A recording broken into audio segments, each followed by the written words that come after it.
Yes, sir. We are back, baby. My boy, vibe. My boy, stay vibing. I feel it. Hey, that intro, bro. I love that intro, man. Shout out my dog AJ for going crazy with that beat. It slides every time, bro. Every time, bro. It hits every time. There's just certain, certain tunes, certain sounds you hear that you can't go wrong. Once you hear it, it just you vibe out, bro. Yeah. Vibe out. But I'm I'm excited for this episode, bro. We're back with another banger of an episode. I'm here with my dog Raider Trey 540. It's your boy Mike, aka Machiavelli, and you already know what it is. It's BTB, the one and only, often imitated but never fucking duplicated. We back. Oh shit. Oh shit. Yeah. My boy came through with the Undertaker chant. Yeah, we moving up, bro. This crazy. Moving on up in the world. Hey, I appreciate my boy Prez coming through with the executive production. This shit going crazy. I didn't that caught me off guard, but that was fire. So I already know we're gonna have some dope things going on. But before we get started, bro, you already know, man. We gotta say what's up to the chat, man. We gotta say what's good to the chat. We got our guy Gabe Davis in the building. He said, "What up, Raider Nation?" Yes, sir. Appreciate our guy Tom Dog. He said, "What's up, brother Raider?" Yes, sir. Oh, yes, sir. Yes, sir. Louis G in the building. Appreciate you tapping in with us. What's happening? We got Derek Miranda. He said hi. What's happening? Tapping in with us. I'm low key shocked. I noticed there's a certain name I haven't seen in the chat yet. We'll see if she pop up soon though. Yeah. Hello everyone. Appreciate you for tapping with us too. Much love. Yeah, man. I'm hyped though, but I'm just trying to understand, man. Where Mama Majors at? Yeah. First in the chat, she ready. She's usually ready. No, I think knowing today she might be asleep. I'm about to see what's up now. You gonna be like, wake up, Mama. We live. I'm usually getting texts. Why y'all not on yet? Where y'all at? Why y'all not on yet? Yeah, that's real. Hell yeah. But like I said, man, I'm excited about this one. Normally, this is part around the time of the year where it's what some people call the slow period, where a lot of people go home, they go on vacation, and I was like, you know what? We got to keep the ball rolling with the content. I got a better idea. Instead of going home and not doing nothing, why don't I go back to my where I grew up, my roots, my hometown, and we get some real content going for the people, man. And this one, I'm really excited about this episode. A lot of my friends and family were really excited when I told them about this special guest. Very excited about this one. This man does a lot of special work. He does content. He would be going crazy on Instagram. YouTube with the vlogs. He got a podcast with my guy Cheeto, who got a million fucking podcasts too. And he be going crazy even with his live comedy shows. I definitely got to catch one of them very soon. But without further ado, man, we got a very special guest in the building, a legend, matter of fact, our guy MC Raider. Yo. Hell yeah, we appreciate you tapping in with us, man. What up, guys? Sir, this is definitely a real one right here. Oh yeah, it's a legendary. Yeah, it's a legendary moment, and I'm excited because we got a lot of mutual peers, and a lot of my buddies were saying before, besides the content creator buddies, but even my friends, like some of my coworkers too, like, bro, what? Like this, when I tell them this is my first time ever collaborating with MC Raider, they're like, what? There's no way. Like you guys from the similar area, similar region, how have you not like worked together? About like, hey man, you know, everybody working, everybody busy. We got that tunnel vision when it's time to work. But nah, man, it's an honor, man. A lot of times people hit me up and, hey, bro, can you be on my show tonight? I'm like, what the fuck? So it's like, yeah, like when it's like a week or two before, man. Yeah, I'm available for everyone, man. I mean, we're all one nation, you know, and facts. And yeah, makes the time we do it. Oh yeah, and I appreciate it, man, and I'm glad to know that we approached it the right way, hitting you up ahead of time, because I know it gets frustrating like that too when you find out last minute, like somebody like, hey, can you do this for me, or even us on the other end, where if somebody backs out of a show last minute, like that'd be the worst. Where it's like, could you at least give us, you know, a little bit of time ahead of time, so we can at least pivot or see if we're going to get another guest, or we just move accordingly with the show. So it's been an interesting process through the way. Like as a content creator, just like I'm sure with reporters and stuff too, like things change on the fly. Like you never know what to expect. Gotta be ready. Yeah. Yeah. Especially with our team, you definitely don't know what to. Things it seemed like things would be going great at one moment, and then just like that, downhill. Yeah, no, it's great. You know, I just feel like for us Raider fans, man, it's like a whole year thing, man, and it never stops. Like the season ends, right away you get ready for the draft, and everything can go so really fast. And we're all united, man. So that's a great thing about being a Raider fan. Yeah. And this is the first year where it really feels like there's a lot of unity within Raider Nation. I mean, in the past, there's always be arguments about, you know, the quarterback position, the head coach, stuff like that. But this is like the first offseason. It feels like everybody's in agreement. It's like, okay, we made the right moves. And well, listen, man. I said that last year before the season started. Yeah. So, I mean, I'm just gonna be real, man. Pete Carroll, and I thought Geno Smith was gonna come out doing good. So, I mean, it is what it is. I mean, the excitement's there. Don't get me wrong. Yeah. I was there for the home opener last season, and it was electrified, man. It was like so many Raider fans were there for the home opener, and we ended up fucking losing to the Chargers that first game. But it's I mean, here we go again. New season's about to start, about 60 something days, and it's exciting, but it just, like you said, it does feel different. It does feel different. So I ain't gonna say shit. Last year I was like, bro, we're gonna win 10 games. We lost 10 in a row, bro. I feel that. I mean, I just stick with the same process every single time. Like, we're going to the Super Bowl until we don't. Until they show we were not going to. Hopefully, it's not like last year, week 2. That, like you mentioned, that home opener was brutal. I had a coworker that's a Charger fan pull up to the house, so I was already like, oh yeah, we finna rock them at the crib. I can't wait. Like I was talking big shit only for us to put up a stinker. That shit was horrible. That was bad, man. Yeah, that's like that part of the season, like when it's early like that, when you still got hope, like those games right there, bro, they just take all the air out of you. You know what I mean, bro? I just feel like the right move was in place with the head coach, a younger coach, the experience winning the Super Bowl.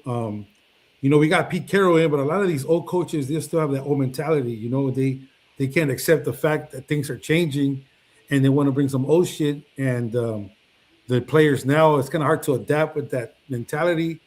And it's just, you know, you could just tell the way it went with Pete Carroll. I mean, Pete Carroll, he will be a Hall of Famer, and he did his thing back in the days, but things change, man. And having a younger head coach now, and I think that's going to help a lot this team.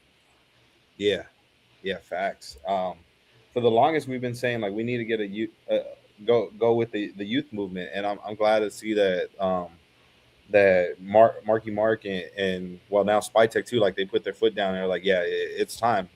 I was hoping last year. I'm sure a lot of us were hoping for the now Bears head coach. A lot of people Yeah, wanted Ben Johnson, and I was salty when it didn't happen, but also it made sense too, where it's like we didn't have a quarterback in place for any of these young coaches to want to come in Wasn't and in position to get one.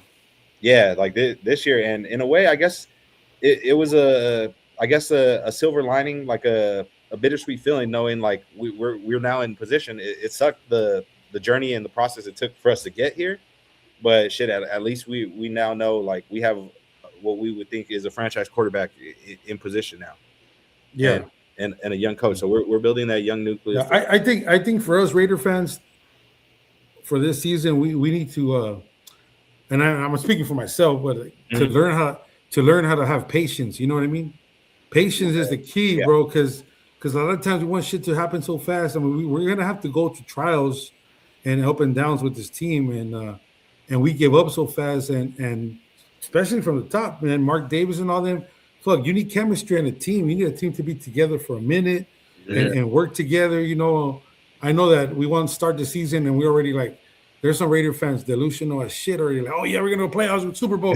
Like, nah, bro, chill the fuck out. You know, like we just gotta be real. I mean, it'll be dope. I mean, if it happens, Yeah. it happens. But we gotta have some type of patience because it gets tough, man. As a Raider fan, bro. I mean, I've gone through shit like we all go through it. You know, the season starts and we start playing like shit. It starts hurting for a bit. You know, like and so I think patience is the number one thing to have, man, as a fan. Yeah.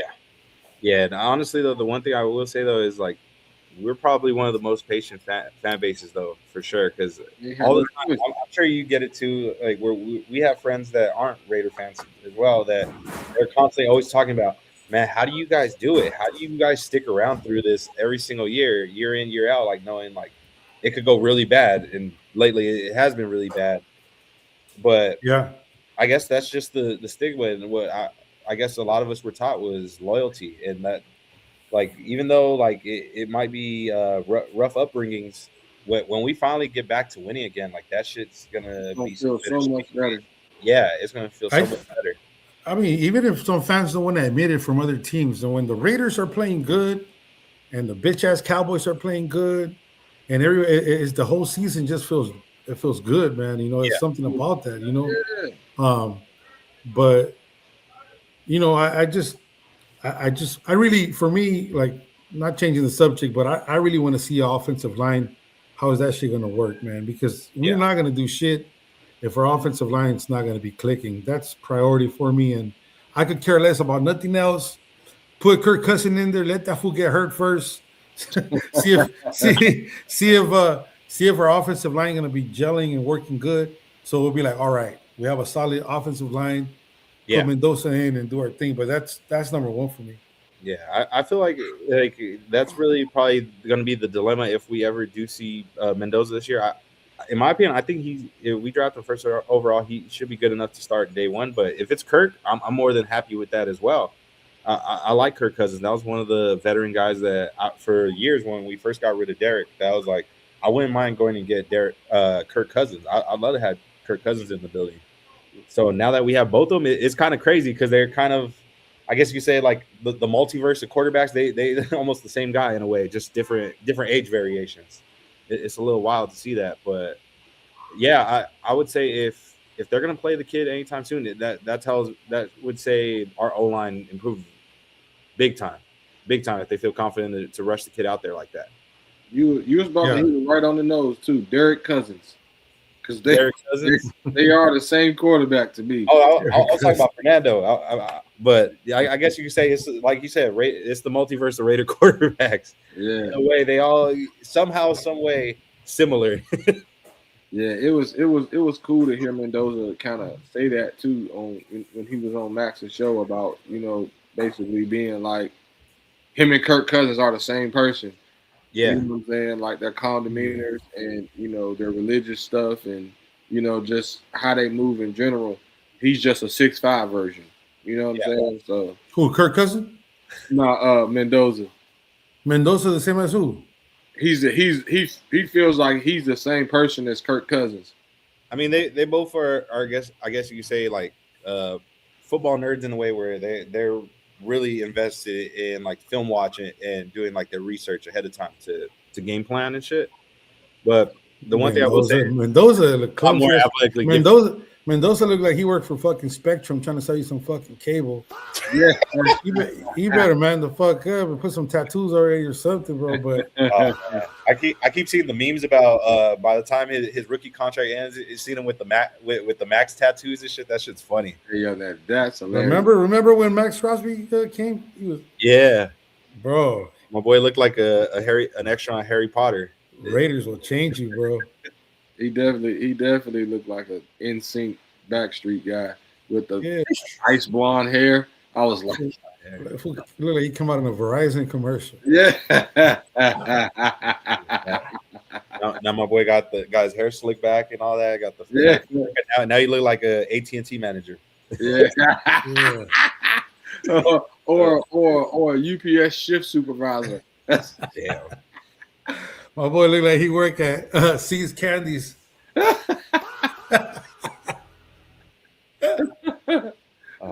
Or he's a supervisor at Best Buy. You know the dudes always got. I remember going into this. A lot of us were making the memes like, "Oh, if we get Kirk and Fernando in the same room, like that's going to be like Step Brothers." I'm so glad that they did that with the schedule release. That shit was like that was like perfect. Like I know some people are like, "Oh, that was cheesy," but I'm like, "Bro, don't know the movie. That cheesy humor is funny. Like it was on brand. It made sense. Like that."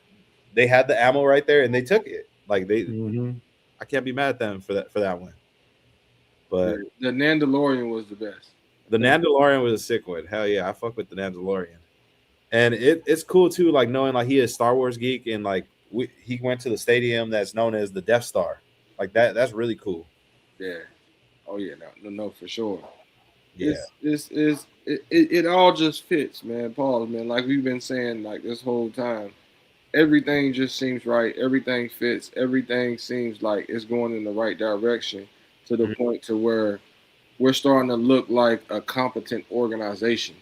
You know what I mean?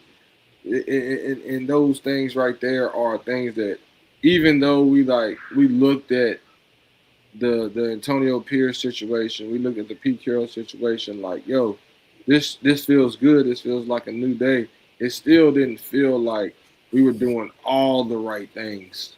I think just the whole movement of getting Josh McDaniels out of there was just was like crazy. And then having that coach come in there just felt gangster, bro. It just felt like Raiders for a minute. You know what I mean? I was real hyped when AP came back.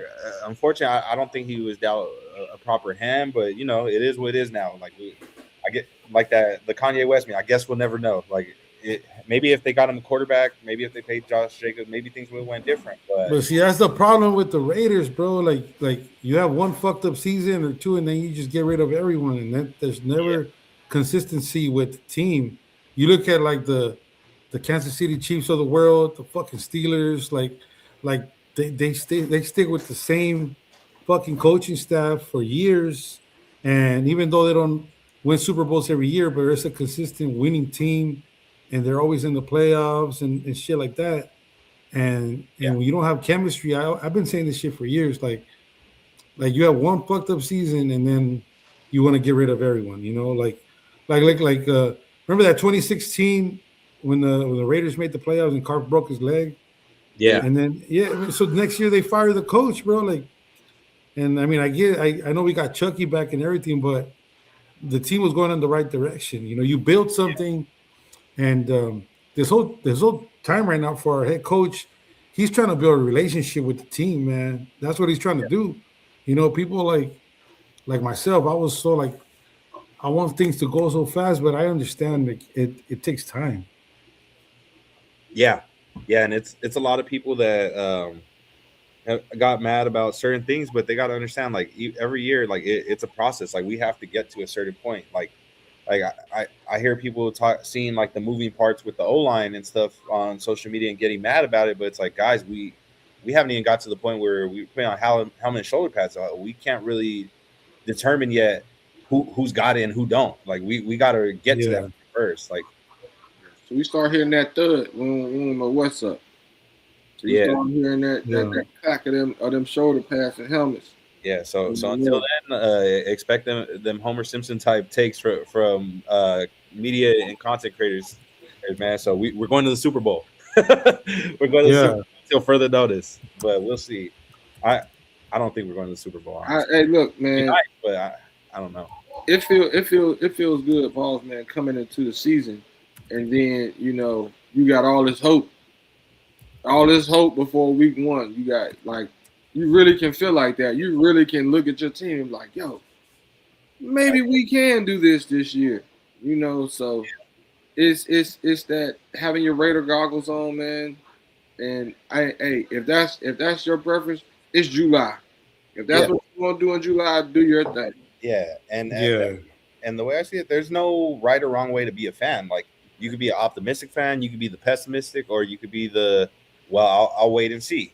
At the moment, I would say I'm the wait and see guy. I don't have expectations like we're gonna be a dominant team or we're gonna be ass. Like I'm just like, whatever happens, like I'm cool with it. Like I know it's a beginning of a rebuild and a new process, so it's gonna take time, bro. Like I see so many predictions on like how many Raiders wins they're gonna get, and I know ESPN has at 5 or whatever. I know it's gonna be tough, but for me, like, I'm not looking at the playoffs, bro. I'm looking at the conversation of maybe the wild card at the end of the year. Like, oh, maybe if they win these next 2 games, they could hit the wild card. That type shit. But for me, it will make me so happy if we could beat, because if we could split a game with our division people, like 1-1 with the Broncos, 1-1 with the Chargers, 1-1 with the Chiefs. If we could beat them at least once each, bro, that'd be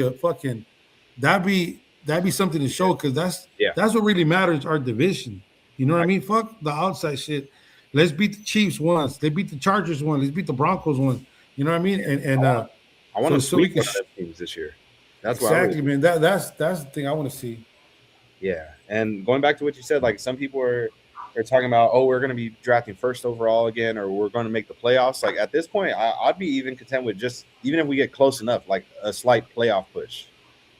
Yeah, absolutely. Something like that. 18, I want to still be having that percentage pop up. Like the Raiders, they do got this percentage, this 16% chance that they can make the playoffs or whatever in week 18. So yeah, and that's where it's interesting, because there's some media outlets that they're expecting us to be picking in the top 3 again, and then there's some that are saying that we're going to be a surprise like playoff team, like a dark horse team, and I like that.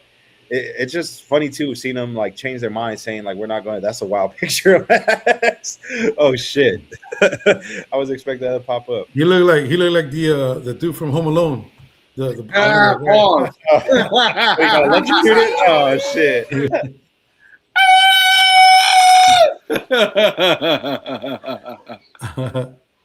Yeah. That's crazy. Hey, fight somebody. Hey, I'm gonna need like a Marv T-shirt for Christmas with Max's face on it. That one, send that one. That should look hard.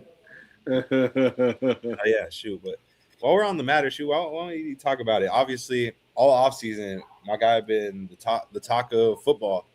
How does it feel knowing like that the saga is, I guess, over, sorta? How did you feel about like the process of like we traded him and he came back? Bro, you have no fucking idea. I don't even want to remember that fucking day, bro. I was trying to play it off, bro. My wife was like, "What the fuck's going on?" I was so devastated, bro. Like it was like the only hope Raiders had before any moves came, and he's a Raider, man. I just felt like he's like one of those guys that you need to like retire a Raider, man. You're like the Howie Long type shit, you know. And one of those dudes, man. But I mean, I was trying to play it off. I was making videos and shit that I was throwing away my jersey, and then I got the jersey back out the trash can and all that shit. But I was Nah, man, it was kind of tough, man. But at first I was like, fuck, all right, they moved him.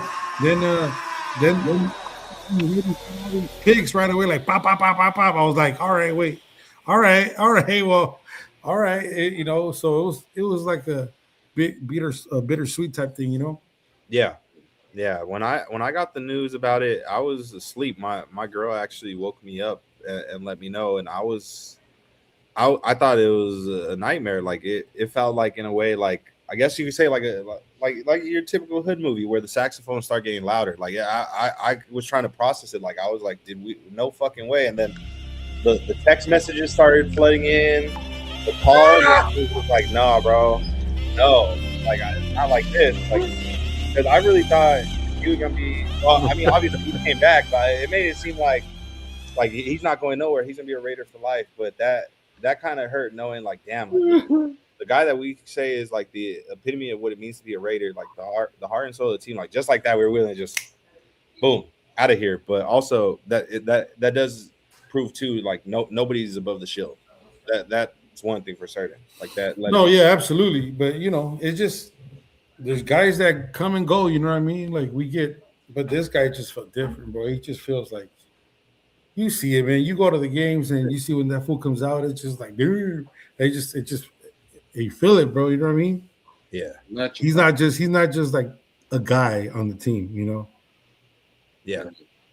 Yeah, I agree with that. And when it first happened, like I messaged him, like over time, like doing this content thing, I kind of built a little bit of a relationship with Max where I could consider him a friend, even. Bro, I messaged talked to him on the phone, not all the time, but every once in a while, because I don't know if you know my sobriety, man, and it started Oh, yeah. through Max and all that shit. Oh, yeah. So training camp 3 years ago when I was barely gonna be like 10 months sober, you know, we talked. Yeah. And he hit me up like, "What's up, MC?" And we talked a little bit, but I mean, I don't like to be bugging him and shit like that. But yeah, yeah, man, I feel you. It's just I don't know. It was something different. Yeah, like I was heard about it, and he even let me know. He was like, I'll be back, and I was like, okay, like that had me thinking like, okay, maybe once this contract's up, he gonna pull a Charles Woodson and he'll be back. I remember we did an episode the first day of free agency because we went crazy that free agency. As we can see on the screen, all these new pieces that we added to this defense. And the whole time, while we were doing the episode, like I wasn't saying it, but in the back of my mind, I was just like, damn, man, like if only Max was here, he ain't never had a defense like this, like a supporting cast like this around him. Like he deserves to have a defense like this around him with us. Like this don't feel right.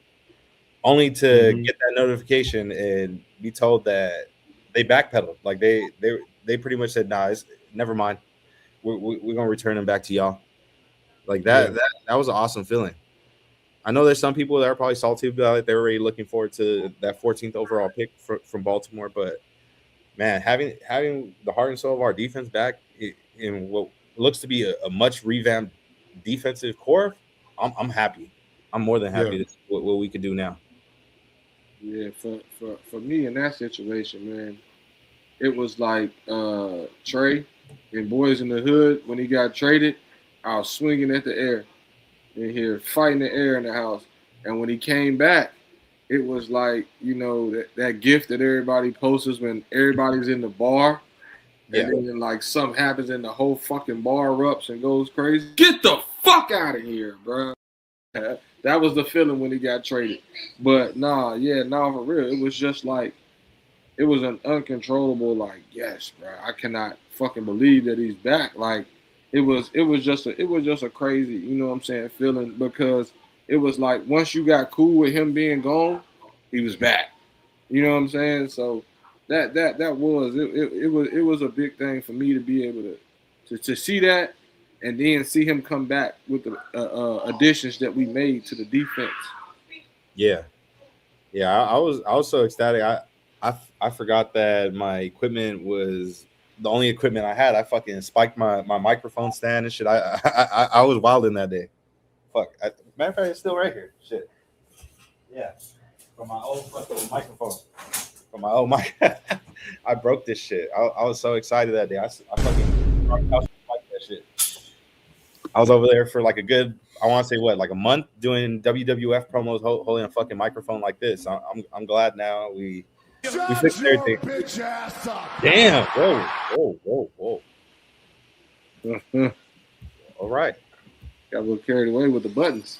Yeah. All right, Press. Look at our defense going. It looks solid. Yeah. It definitely does. And then when you include the additions that we got in the draft, man, that definitely makes this defense look a lot more well-rounded and have a lot more depth to it. Yeah. We're not even talking about the Pagises and the Hemingways, so that's a whole nother ball game. Yeah, the Raiders stress me out. Damn, we hadn't even got to training camp yet. You're already stressing. Fuck.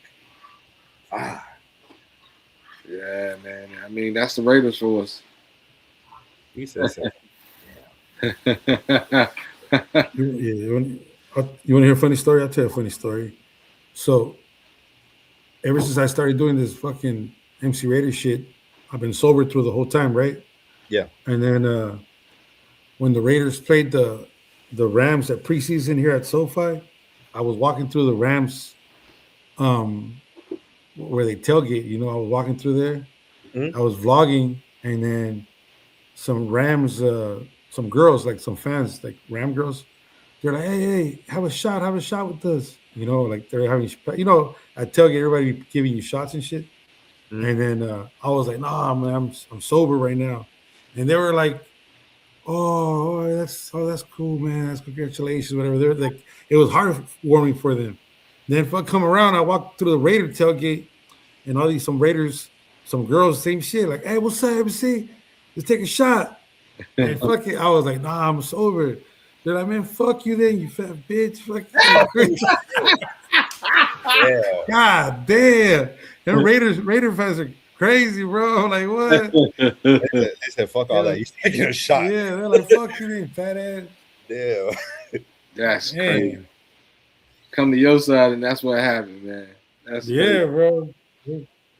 And that it's just crazy though how like certain how people fuck with you and just a certain like difference of opinion on something, like people will hate you. Like I've noticed, like I seen your post recently on Instagram too, talking about like the culture, where obviously being Mexican American, I'm the same way, where I bro, the fact that I'm from America, no, I was just doing that for, you could say, clout, man, to fuck around with these people, because I was reading the message, bro. I get threats, bro, and you just see like that's another story, man. Shit's so divided. Like it's wild for sure. Like I remember, it's crazy. I remember as a kid, like it was normal to do, like the Pledge of Allegiance or whatever before the Star Spangled Banner before a game. Like, look, bro, if you're Latino, bro, yeah, and if there's a soccer game, all of us Latinos, we're gonna have a passion for the Mexico soccer team no matter what. Because USA plays soccer every fucking 4 years. That's it. Mexico, they're all these tournaments, Copa de Oro, Copa America, all this other shit. And we grew up watching this shit. So of course we have that passion for Mexico, you know what I mean? But like we're American no matter what. We were born here anyway, so of course we root for our country. But like if you post something, there's some people out there, bro, like you saw the comments, it's crazy shit. Yeah, and that's the part where it's wild. Like nowadays, like it feels like damn near like people see the U.S. flag and no matter what, they automatically think like, oh, racist, this and that. It's like, whoa, bro. Like before, like as a kid, I remember it was cool to rock like a Jordan or a Kobe Olympic jersey. Like it was normal to rep U.S. and shit like that. Now it's like you do that and people give you like the side eye and all that. And it's like, damn, bro, like it's not even like that. It's when people bring certain situations into these type of areas like this, that's when that type of stuff happens, man. Because it's the same thing on our side too. Like, bro, if you know what I'm saying, you try to show anything towards that, it's like, man, what is you on, bro? Is you know what I'm saying, you on what bro on? And it's like, nah, man, it's like, I'm just representing, but like you said, man, it don't get the same type of credibility as it used to when you did it. You know what I mean? So like it's just crazy though how it's like there's certain people that get caught in the crossfire where even though they might not even have that mindset, they're not even thinking like that. Like they get judged and labeled a certain way, and it's like that. It's kind of fucked up. Yeah. Like, Yeah, no, like it's just people like or like your post, how you're saying, like, you know, you say you're like trolling, like it's real. Like there's some people that get told like, oh, you don't know Spanish, you're not Mexican enough, or oh, you live over here and you support them. You get me? Like that's where it's like, what the fuck? Like yeah, no, bro. that shit just played out, bro. Yeah, Yeah. I just whatever. You know, there's some people take that shit too hard, bro. Like yeah, there's a life after sports, bro. You know, yeah. it's like, bro, I've gotten dead threats, bro, like legit on my DMs. Like fools be like, "Oh, you talking shit about the Cowboys? Watching on blast your ass." Like, what the fuck? Over the Like, Cowboys. yeah, bro. Like the Cowboys, 49ers, and I do it all for fun. Like, and I get like, bro, you guys should see the like Instagram hides a lot of messages, and then some are like limited, and I get to read them. But like, or I'll get like a direct message, and I Yeah. have to approve it to, you know. But I get some fucked up ones, bro. I'm like, I can't believe these people are like Taking this, that shit that bro. shit. Even Raider fans, bro. Even my own people, all Raider fans, they're like, all right, watch when you see you in the stadium. You're not a real Raider fan, clowning on the Raiders, bro. Like man, Like, like come on, like first of all, enjoy the content. Secondly, like yo, get out your feelings, man. It's not like you said. It's not that serious. Yeah.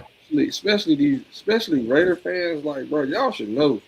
Y'all should feel the same way. Matter of fact, you should feel the same way I do. Like yo, this some bullshit. And however the fuck I gotta deal with the bullshit is how Yeah. I deal with the bullshit. Like, mhm. I want to joke on us about this shit, and that's my, you know what I'm saying. The way I let that shit go, this shit, accept this shit. Yeah. Shoot, Frankie, you a fool, dog. You said I wish I knew Spanish. Look, shout out my girl.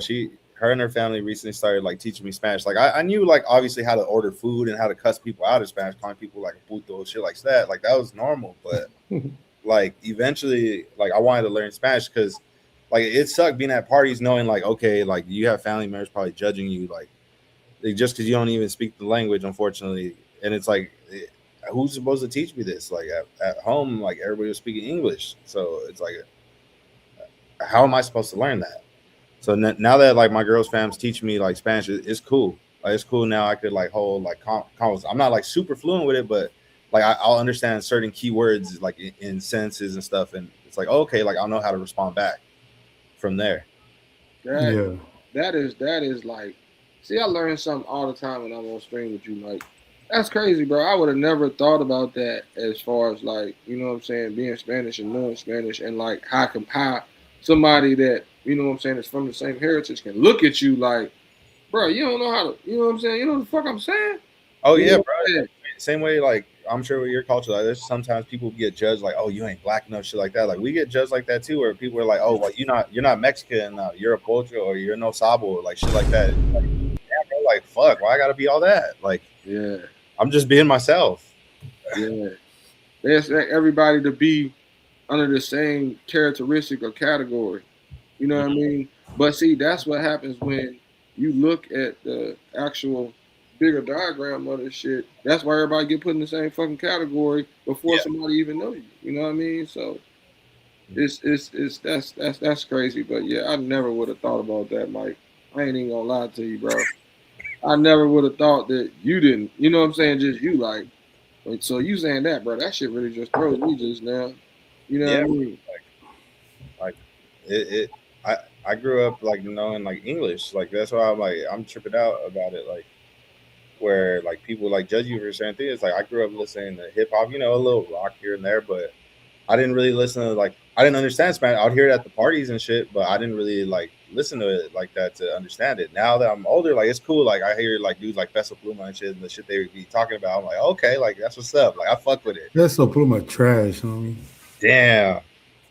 I don't know. I like his music, but you know, Fuck, I teach. don't even understand what the hell you say. Anybody can sing now. Real quick, I wanna let me butt in real quick. The one movie that taught us Spanish pretty well was White Chicks. Guatemala. Guantanamera.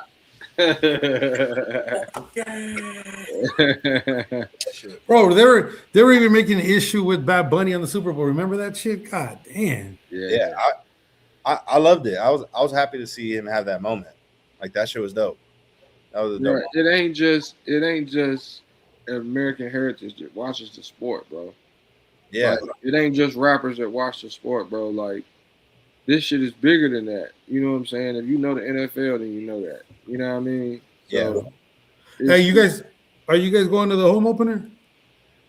at the moment, I wanted to, but I don't got PTO so I'm gonna probably have to wait till midway through the year to hit a game in Vegas. That's a 4 hour. That's a 4 hour flight for me. So it's a little, yeah.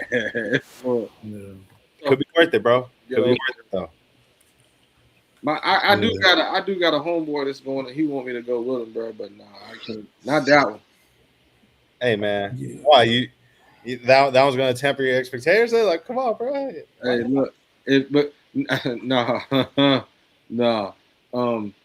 Funds. You need to have funds to go to Vegas to go to a game from over here. Yeah, but see, even like if you guys don't go into the game, like I'm gonna be honest, bro. I once again I be preaching. I'm sober, so when I go to Vegas, I don't really spend money, bro. Like honestly, I'll drive over there, and sometimes like if I don't go in the stadium, everybody's chilling watching games over there. You kick in the tailgate, and it's just a great experience. So like a home opener, you cannot miss, bro. I'm telling you that event that's gonna be cracking too is gonna be. Oh, I gotta know. So being sober at like tailgates and stuff, does it feel awkward being around like a lot of people that be like faded, like whether it's drinking or faded? Nah, not no more, man. Like, nah. You ain't new to it. You true to it now. So Yeah, nah. Second nature. I mean, I ain't gonna lie. Like the first year, I did a big watch party, and there was Raider fans, drinking everywhere, and everybody offers you a drink, a beer, want to buy you something, and yeah, I couldn't just sit down. I was walking around going crazy, like, dude, I was like kind of panicking and shit. But luckily, I had my friends and family who were there with me, and I was able to overcome that day, and I didn't drink. And after that, man, now it's cool, man. I go over there and I try to make a whole day of content when I go over there for my YouTube channel. I give away cards to little kids. Like I collect a bunch of Max Crosby cards or whatever, and I pass them out. And I try to have the little kids to remember that experience forever, because that's how we became Raider fans, going to our first game or being with Pops or something. And that's how it happened to me. So I try to just have fun with it over there. I don't even look at the drinking shit no more, man, because I'm good waking up the next day after a Raider game having coffee and no hungover or nothing. And then you seeing everybody else on the night before. Yeah, everybody all fucked up. I don't really like that. Drinking. It's weird. Like I would say, it's during football season is when I drink. It's not like heavy drinking, but during the game I might have a beer or something. Like, look, if I'm at a tailgate or I'm watching like with my father-in-law or something, like I'm chilling, I'll have a beer or something like that, casual. But I don't be getting tore up like that. I be tripping out when people be getting plastered like that. But then again, I get it though. This team be stressful. Nah, it's tough, bro. This shit be stressful in a motherfucker. Man, I'm telling you, I don't. And I'm glad, MC, bro, that you on here and you talking about the sobriety like that, because it's definitely something that I need to hear. But man, I'm telling, I commend you, because watching a Raider game, like Mike said, bro, my nerves get so fucking bad that I like before kickoff, I gotta like take a shot or something to like bring myself back down, because if not, I say I might have a panic attack. Because my nerves be all over the place like that. No, just hearing. I like to smoke me a good stogie. Yeah, and relax, bro. Yeah. There we go. No, but here. I gotta roll up something to calm my nerves like that. That's usually what helps me, and it works because I notice people that be drinking. No offense if that's you, whoever it is, if the shoe fits. Yeah, I'm taking offense. Yeah. Exactly, Trey. I'm talking to you. After a couple drinks, you start losing. You get a little aggressive, talking crazy to people, whether it's in person or online. Like instead of being that person, I'd rather be calm. Like, you know what? It's bro, it's good. It's Bro, gonna be it's all good. the season. The season is so short, bro. Like every game matters, and when we're all committed to this shit. So either you get fucked up because we win, or you get fucked up because we lost, bro. It's just like, god damn. Hey, look, no bullshit, bro. Like you said, like, man, I really be goddamn the angry motherfucker in here, bro. Like my mom would call me during the game, and I'm like, yo, stop, like, look, why either watch the game or stop fucking calling me, bro. Like, you know, get the fuck out of here, bro. Yeah. Oh my god, man. It's like, yo, I don't want to talk about the game. None of that. Trey's instant reactions on game day are comedy. If you're new to Radio Trey 540, y'all in the chat, make sure to check out Trey's channel. He be going live comedy on game day. Them instant reactions, them shorts be he tell it like it is, exactly how he see it. He raw emotion after the game, and like we were just saying, I'm probably like 6 or 7 shots in at that point. So you know, bro, you probably like 2 balls. Just because I have 1, 2, maybe 2 drinks sometime. What, I'm an alcoholic now? Man, my boy be killing in like probably like 2 balls a hand by the time we get into the second quarter. Hey, yo, I done had sometimes where it's been that intense of a game where it's like halftime, back to the store real quick. Back to the store, shit. But like I was saying, man, what you said, MC, bro, that definitely is a stone cold inspiration, man. You know what I'm saying? It definitely lets me know that, you know what I'm saying, it could be done. And then just to hear you talk about like that first year, like, you know what I'm saying, I get it, it's rough, but like you said, as long as you got people behind you, you know what I'm saying, it won't be as rough for you, you know. So that was big to hear. I'm not even gonna lie to you, man. Oh, you muted, MC. That was testing you, bro.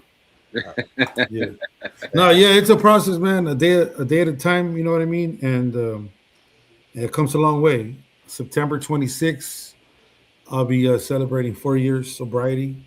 I mean, I see people in the chat here talking about 15 years, man. God damn, that's awesome.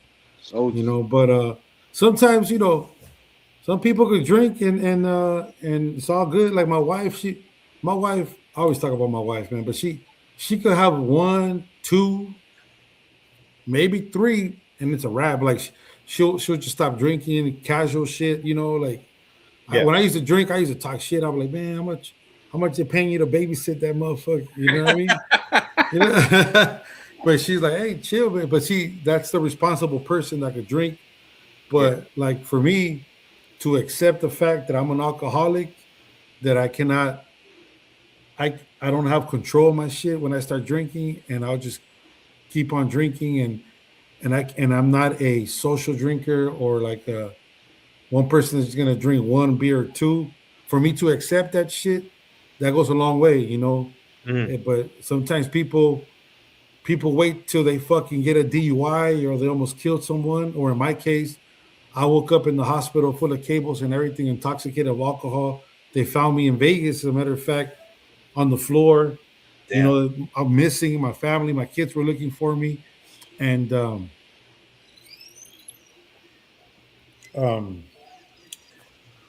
I get choked up thinking about that day, bro. But, you know, you have to make a decision. Like, for me, it was like, I ain't finna lose my wife or my kids for this bullshit, you know?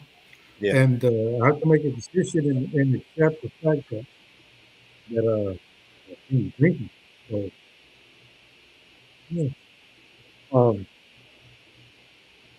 yeah, man, September 26th, I made that decision.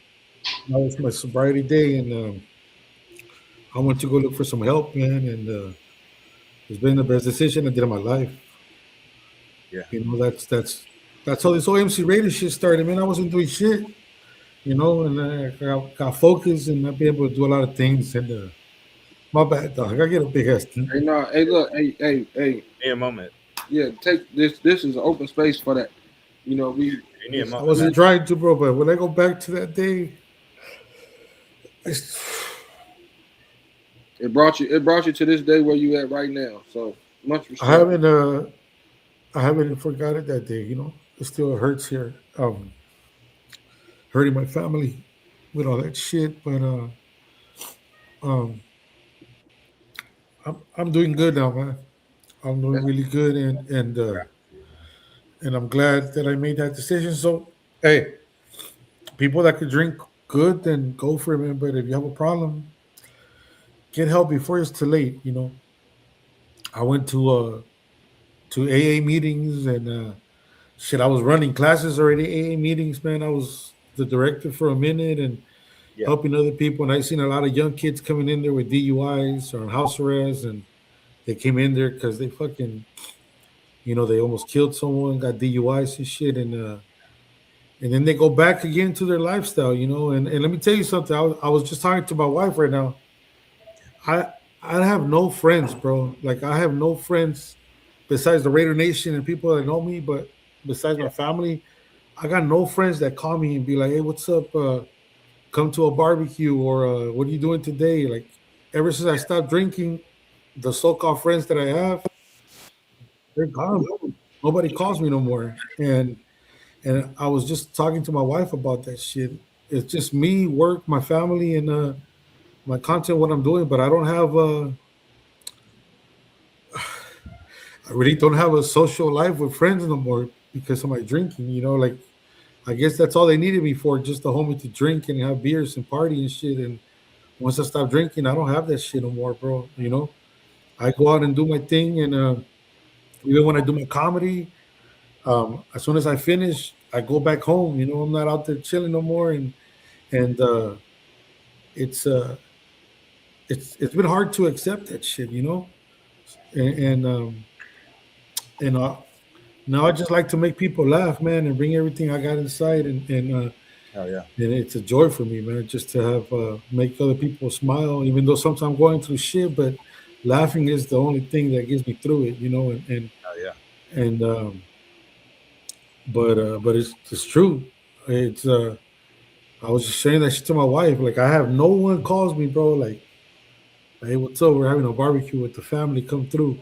They just be like, nah, he don't drink no more. Don't call him. That's the shit. And it's been it's been those things. But sorry, we went on that route, bro. I wasn't trying to get to that part. I was just trying to You're talk good, about brother. I You're got good. man. this shit, led up to this shit, and You're good, man. This is safe space, man. But I met so much Raider Nation people, man, and believe me, even to this day, like I could be at Costco or any fucking place, and people be like, "Hey, you fucking MC Raider," and all this shit, and it thinks like even that's trippy, bro. Like, oh, what's up? Let me take a picture with you. I'm like, oh shit, and it's just for me, it just makes me fun because there's people tell me, like, hey, bro, I've gone through some shit all day, and I watched some of your videos, and that shit just made me fucking happy and made me laugh. That's the thing that I go through, man, and it makes me feel good. But yeah, man, all I have now is the nation, baby. Yeah. That's the real family. That's the real friends. It got all them people out of your life, man. And what you doing, like you said, you changing people's lives. Like just listening to you now, you doing something for me. I just want you to know that. You know what I'm saying? Because hearing your story, like this story that you telling right now, a lot of people gonna hear this, man, and it's gonna change something for them. It's gonna flip the switch for them, and that's what you're doing. But you got, like you said, you got the nation. You got real people that really fuck with you. That's your peoples now. You know what I'm saying? So whoever ain't calling your phone, leave them where they at. That's where they post. Yeah, no, and I'm good. I accepted that shit, but it was just like one of those conversations with my wife. Like it was a trip. Like before we used to host and people used to come to the house and all that stuff, and now it's like it's crazy, but it's all good. I learned to accept that shit, and you know what means. All I need in this world, bro, it's God first, my wife, my family, and the nation. That's what I do, bro. That comes, and I'm having fun with it, man. So let's see where this goes, man. I'm telling you, the comedy is starting to kick off right now, and I started from doing 5 minutes on set, and within 2-3 months I was doing 10-15 minutes. Now I'm fucking around doing 35, 40 minutes headlining shows now, man, and Oh, killing it, you know. So What we out there. when was like the moment you were like, I should do like I should try this stand up comedy thing? Like what was Bro, all my life, man, since I was young, my my parents, my sister, and then after my wife, they're like, "You stupid, man. She go," because I could clown real fast. Like I'll bring something up and I'll Yeah. start bringing but I never did it, you know, and it just happened because like where I used to work before, I was a funeral director, man. That's another story, and then you get to talk in front of hundreds of people at services Yeah. and everything. So that's natural to me. Like for me to be in front of people on the microphone, I don't get scared or nothing like that. You know, it's just what I do. Yeah. So when I got the opportunity to be on stage on a show, and they saw me like in 3 minutes how much I improvised and I was killing in 3 minutes, and then when I went to the green room, the real comics back then, they were like, "Bro, you done comedy before? What the fuck?" And I was like, "I never done comedy before. It's my first time." They're like, "Nah, you lying." I was like, "Bro, my first time. I'm gonna put you on my show next week. I'm gonna put you on my show," and that's how it started. Damn. And then one thing led to another, where you know I met some people who really opened the doors for me, and Scroll down. and right now it's been hot, man. I'm not On there. the shows. Like all the way down. That's where you go to your settings and talk. I want to ask something real quick. Do you have like a maybe like a top 5, top 3 when it comes to comedians, people that you take inspiration from? Yeah. I'm impressed with the fire question right there. Yeah. Well, was my wife going through it? My wife, for us, our favorite comedian is Willie Barcena. You know, he's a Latino comic, and that motherfucker, bro. And then Cat Williams, like his old shit. Cats. You know, that right there, and yeah, for me, Cat Williams, Steve Harvey, and all them, you know, and but Willie Barcena is like, yeah. And then I mix a little bit of everything else, like old comics, like George Lopez and all that stuff. But that's the old stuff. Yeah. Yeah. Hell yeah. You go. Can't go wrong with the legends. Yeah. I really like Dave Chappelle. I don't know why. He's just like, I feel like in a way, he's like unintentionally funny at times. Like he's being that serious, and it's just. It's good. Like I like see, because I grew up in South Central, right? So I grew up with black people all my life, you know, Yeah. and you know, like when you hang around with black people, it's about clowning, man. We clown. Yeah. Like we start clowning. So I grew up clowning and the way Cat Williams, like the way he does his comedy, I kind of do the same thing, but with like my Latino type comedy, you know. So I talk a lot and I kind of mix it. So y'all got to check it out, man. When you guys get a chance, go check it out. You'll have a good time. Hell yeah, I'll definitely pull up to the next show that's close by. I don't know if I can make Bakersfield. That's a bit of a drive, but for sure, Yeah. You'll be back out here soon. I'll definitely tap in for that one. I'll be in Pasadena at the Ice House July 24th. Oh, okay. I can possibly pull up for that one. Definitely. And the next day, I'm going to be in Oakley, California for the Raiders thing. So it's going to be awesome. Hell yeah. Action packed. Yeah. Moves. Hell yeah. So far, what's been like your favorite city to do a show at?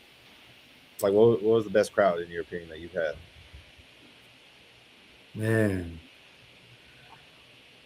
I can't forget where I first started. It was the Bellflower Stand-Up Comedy Club. That's when they first gave me the opportunity to do a set. And I've been doing their shows like almost every other month. And then the Laugh Factory. I got the opportunity to do the MC Raider show. And That's fire. just to be there and seeing how many Raider fans showed up to this show. It was like a random ass freaking Thursday night, I think, and it was a line of Raider fans, all Raider jerseys, and it was a Raider show, man. That shit was crazy. So, yeah, I think the Bellflower and the Laugh Factory have been my favorite so far. Hell yeah. That's fire.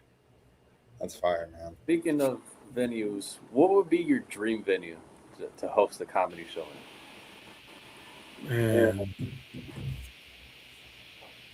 shit. You know, I thought first like the Laugh Factory, I already did that. I did the Laugh Factory Covina, Laugh Factory Long Beach. Mhm. They haven't called me for the Laugh Factory in Hollywood, and I know that's like the big one right there where like all these famous people go there. Yeah. But I was like, whatever. But shit, bro. I haven't really thought about that, bro. I'm like, damn, I haven't even thought about that. Yeah, I don't know, man. Maybe one day I'll fill up that fucking the forum in Inglewood. You know what I mean? Yeah. Okay. Yeah. No, Hey, that's right there, bro. you know what, man? That to that one. That Oh, deserves a horn right there. Yeah. oh yeah. The forum will be fire. The forum will be fire. That would be fire. Have you ever considered like in a goal like you want to do like a Netflix special or something like that in the future?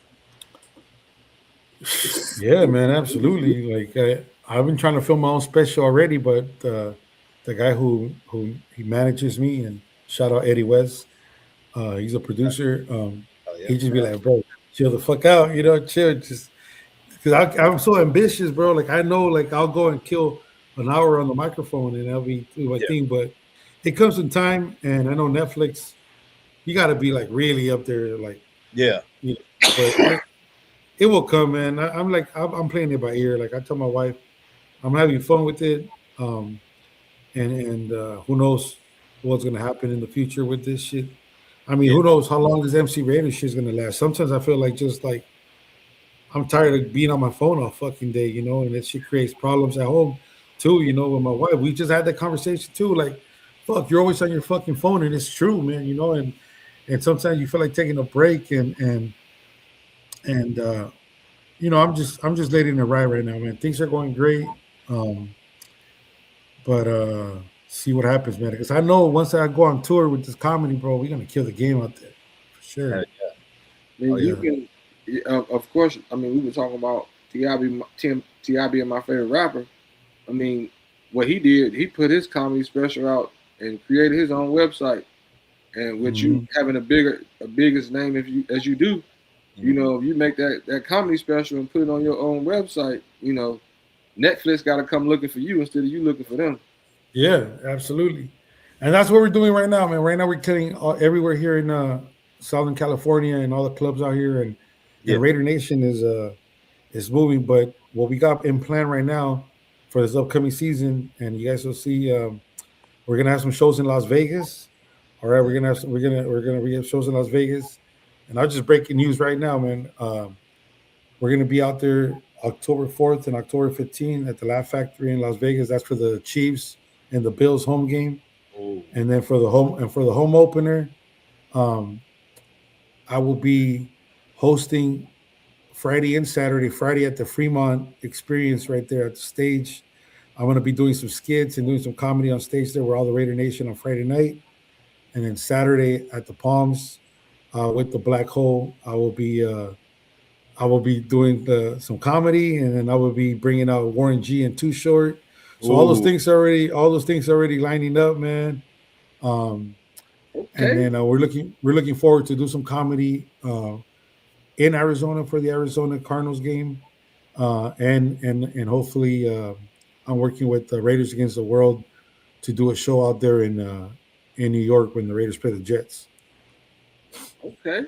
Hey, I think you might have just chose my game for me, since you said you're gonna be doing something for the Chiefs game, and that's like me and my mom always come out to Vegas in October. So if that's the game that we can make it to, I'm coming to that show. Yes, sir. Yeah, we appreciate you for breaking that news, man. That deserves some horns, Prez. Yeah. Yeah, we gotta play the horns for that one, man. Yeah. Yeah, it's going up. You know what that reminds me of? Have you ever seen Office Christmas Party? There it is. You ever seen Office Christmas Party? No. Oh yeah, I think I have. I seen it. where the DJ like he just kept fin. They was like, yo, nobody's getting fucked in here. Like he was like, somebody fin. Like, yeah. Every time I hear that, I think of the movie, man. Oh man. Shoot. But, How- man, this is so like my son's speaker came on when you was talking about with the comedy thing, and I wanted to ask you because that's always been something that I liked and something that, you know, if I knew how to write a set, I would do it. But when you're on stage, I always thought like this, and I told my friends the same thing. If I ever did it, I'm talking to y'all. I'm not talking to everybody else in the crowd. I'm talking to y'all. That way I can, you know, it'll help me with my delivery and confidence and all that. Because if I'm talking to everybody else, they don't know what I'm talking about. But if I'm talking to you, then you know exactly what I'm talking about, and we having a conversation instead of I'm having a conversation with everybody. Is that the same way that you think about it, or do you actually talk to the crowd? Like, I'm talking to all y'all. Oh man, I go out there and just take flight from the beginning, man. Like I'll go out and say some shit like I'll just come out and be like, "What up, everyone?" And everybody's clapping, whatever. And then I'll say some shit like, "Damn, I'm getting old, man." I got out the shower. I looked at myself in the mirror. I was like, "What the fuck?" That type of shit. You know, I go from there. You know, like damn, I haven't seen my dick in a long time with this big ass stomach. You know what I mean? Like, you know, I'll start going like bam, bam, bam from there. You know, and then I'll bring you into I'll get you, bro. You go into my story because I'll talk about getting fat, trying to lose weight, my wife talking shit to me, you know, being a Raider fan. Yeah. I got a whole thing about buying condoms for the first time. You know, like you gotta see it, man. It's like it's great, man. That's what's up, man. To be able to have that now. If you got some favorite, who are some favorite comedians that you have that you know you kind of model yourself either off of or people that you just like to listen to? Because that's one of them lanes that I do love, man. Like I said, comedy. Yeah, like I said, I don't know if you can mix Cat Williams with Willie Barcena because it's two different things, but I'm like right there, man, because I got the Chicano Latino, and then I could be real Mexican like a motherfucker, quick on stage, you know what I mean? And then I could be like, then I could be like the way I talk now, like, oh, like this fool grew up in the hood, because I could talk like I grew up with black people too. Yeah. So when I talk, it's like I'm all over the place, but that's the shit that makes it funny. Yeah. You know? Yeah, and then like I got some stories, man, because like my wife, she's half Puerto Rican, so she'll fucking cuss me the fuck out like in a minute, and it'll just be like some funny shit, you know. And I'll bring up shit that is not part of my skills. I don't even write my jokes. That's the thing. Like I've been putting that, I've been working on them. Like I got bullet points. Like I got bullet points of me going to the gym, and I got a whole shit about me being at the gym. And every time it gets better, and I'll be adding more shit to it while I'm saying it. So it's just been getting better and better, you know? Yeah. Like I could do a whole set for like 10 minutes about me farting like I farted and didn't tell no one it was me. You know what I mean? And I'd be just right there, and I could see people be like, what the fuck? You know, and you smell that. So I could go off on that, and I've learned how to work my time. Yeah. You know what I mean? I've learned how to work my time. So if I'm gonna be a guest comedian on someone that's doing the show, and they could be like, "Hey, can you be a guest on my comedy show? I'll give you like 7 minutes." And now 7 minutes is like the fuck. 7 minutes ain't nothing to me no more. Yeah. But I'll be able to work around it in those 7 minutes, you know. So it's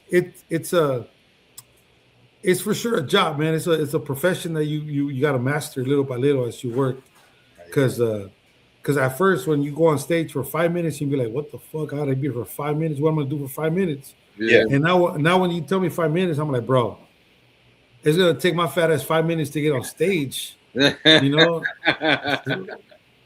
but you know, it's a, hey. Yeah. That's my boy right there, the sportsman. Yeah, shout out our guy, the sportsman. What that shit? Yeah. Hey, that's my dog, bro. Hell He's yeah, the homie. I've been writing with him for a while. I don't know why we haven't done so much content together, but I brought him on the show too on the Real Talk Nation podcast. yeah. We were out there, yeah. Hell yeah, we had him on, I believe, about a month ago now. Yeah, that show's a fire episode, man. We definitely gotta do that again soon, or soon. We got to pop up on Hood Commentary too. Yeah, bro, cool as hell. Hell yeah, shout out, bro. Yeah. I might have to be cutting it short a little bit because they're waiting for me, man. But like, if you guys got the information, I'll read it off right here because I was going to show you guys those that are on the chat, man. On the home opener, we are having. Do they have it right there? I'll give them the info, but yeah, I could go to theblackhole.com. There it is, the home opener fan appreciation weekend, man. Starting Friday at the Fremont Experience. We're gonna be on the stage right there next to the D Casino, I believe, outside. Raider Nation come through. We're gonna have so much shit going on. The DJ, I'm gonna be singing. I'm gonna be pop locking. Because I sing like Vicente Fernandez and shit like that. Do some mariachi shit, but I'm working on changing the lyrics to some Vicente shit with some Raider shit, you know, and it's gonna be, and I'm gonna be pop locking there. And then Saturday we'll be at the Palms, and that right there, the Palms is it's $45. It's no extra fee for VIP. The pool will be open for all ages. There'll be some alumni coming in, some special guests. So it's gonna be on and cracking on Saturday at the Palms. So all ages, you can bring your family out there. And yeah, you can get your tickets, theblackhole.com. You guys get your tickets there, and it's gonna be a great event, man. So if you guys could go check it out, you guys already know the Black Hole's gonna be making this shit cracking. Yeah. And obviously Sunday we're gonna do the march, that march to victory this time. I hope we really fucking win that fucking day. You know what I mean? And it's gonna be on and cracking. So I'll be out there, man. So hopefully see you guys there. And this Friday I will be in Bakersfield. So anybody that lives out there, man, come check me out. You're gonna have a great time. Oh yeah, definitely, yes, sir. Yeah. But thank you for having me, man. It was an honor to be on your show. I appreciate it, man. Appreciate all the love, and it was an honor for us. Yes, sir. It made my day, man. Bro, I got choked up talking about that sobriety shit, man. It's a tough subject for me, man. But I appreciate them. Tears came down, and but like I said, man, my family means everything to me, bro. And that's, you know, if I didn't have this family that I have now, I'll probably be locked up or probably be dead drinking, man. But that's my priority right there, and we're here, man. So God bless you guys. Man, hey, much blessings to you, man. And like I said, your words were encouragement for me, and I'm pretty sure for a lot of other people out here. So it was definitely something that was much needed for a lot of ears. Absolutely. Yes, sir. Yeah, they're asking. We're at a Baker's. They got the information right there. I believe he has a flyer. Or if you guys don't follow me on Instagram, I know a lot of YouTube people don't have Instagram. I have the flyer there, but I'm not sure if your buddy got the flyer. Oh yeah. Matter of fact, before we let you go, where can the people find you on social media? Man, just type in MC Raider, TikTok, Instagram, YouTube. I have a Twitter, the MC Raider Show on X, but I hardly get on that shit because I don't know. I just haven't really had time to be like on that shit. But it's a lot of platforms. Mainly Instagram and YouTube. That's where I'm at. But check it out. Yeah, every once in a while I'll be on TikTok, but it's usually only when my girl sends me her TikToks. I'll catch up every like maybe on the end of the week. I'll wait till the end of the week to catch up because she'll send me a bunch of them. Absolutely. He said, oh shit, Frankie got a question. He said, "You teaching pop locking moves that day?" Cause I need some. Yeah, bro, got you. Oh yeah, wait. MC Raider, it's been an honor and a privilege. We really appreciate you for tapping in with us, sir. Absolutely, bro. All the way from the East Coast, all the way over there to where y'all at, man. We definitely appreciate it, man. It's been an honor, man. But we appreciate you for pulling up, and we don't want to take up too much of your time. I'll definitely pull up to that show in Pasadena, though, for sure. Yeah, absolutely, man. Thank you. No, I appreciate it, man. And like I said, it's an honor, and I'm glad we were able to have some time and talk some football and talk some life and all that shit, man. But let's get the season started, baby. Let's go. Appreciate you. There you go, man. That's legendary. That was legendary, bro. I'm hyped for that one, bro. Yeah, that see, and that's the thing about us, Mike, and what we do on here. I'll be telling people all the time. They be like, "Bro, y'all just talk Ravens, like y'all just know." No, as you can see from what we just had, like Yeah, it's more to life than just football, bro. Like people got families, people got lives outside of this football shit too, bro. Like I get it, we love this shit, but also we got to talk about our mentals and shit too. We got to take care of our mentals, take care of our chicken, everything, like our families, like all that shit. this definitely a safe space, man. Anybody that come on here, always a safe space. No, Yeah. no judgment. 100%, 100%, man. Hey, but I will say this, Mike. At a couple points, you start looking like Ice Cube son again. I said, "Yo, it's no way to buy." You said what? You said what? At a couple points, you start looking like Ice Cube son again. Crazy, bro. You crazy, bro. Man, you look like Tracy McGrady right now, dog. Hey, see, there we go. Don't do this, Mike. Don't do this. My boy look like Eric Snow. Dave, that's all right. We gonna talk off stream when the Denim 3's 4 is coming out. Hey, the fourth ball, brother. You sound the fourth ball, brother. You crazy? Shoot. What time you usually go live on Friday, bro? It depends. I might be at work. What time you usually go live on Friday? Hey, yeah, for me, man, I'm good because if it's later in the day, because I'm on 2 different time zones with y'all, so Yeah. you already know. Yeah. But and if it's while I'm at work, bro, I don't got no problem going to a room or going to the car. We gonna pop out for you, bro, for sure. Shoot, maybe in the evening or something. The evening might work a little better for me on Friday, low key. But yeah, if anything, I'll message you. Once we get off camera, and we'll figure that out for sure. Hell yeah. Okay, that's a bet. Yeah. That's a bet. Yeah, I'd love to go on Hood Commentary, bro. I fuck with the show for sure. Yeah, definitely. Definitely got to rock with bro. Yeah. He was on here, bro. It was fun. You know what I mean? So shit. Yeah. And it's been wild, bro. Like a lot of, it's been not too many people like being consistent with the content lately, just because it's a slow period. The Sportsman, one of them guys that's been consistent with it. He's still been pushing out content, bro, and I appreciate that, and I appreciate the other content creators that have been doing that, bro. And I'm sure every time something comes out, like people are like, finally some content to talk about, something to talk about. But I guess you could say we got some content we can finally bring up, bro. And shoot, Prez, what should we bring up? That the media ESPN has. rate. Ooh, okay, we could do that. I'll fuck with ESPN since I used to work there. We could do that. Let's see that. Which one is it? I'm blind. Yeah, Oh, okay. I seen that. Okay, that one. They said that motherfucker's a problem to deal with or something, didn't they? I don't know, bro. How do y'all feel about this? They said Max Crosby is ranked 4th best pass rusher amongst league scouts. Now, I believe the order, if I'm not mistaken, of that was Miles was 1. They gave Micah 2, Will Anderson 3, and Max 4. That's cool. Honestly, I don't know, bro. I don't think Micah better than Max, bro. I don't think Micah better than Max. You know what they want to see is like as far as their position, bro. Is we talk about it too. Is closing shit out. Hell yeah. How many times we seen them strip sacks from Micah? You know what I'm saying? Yeah.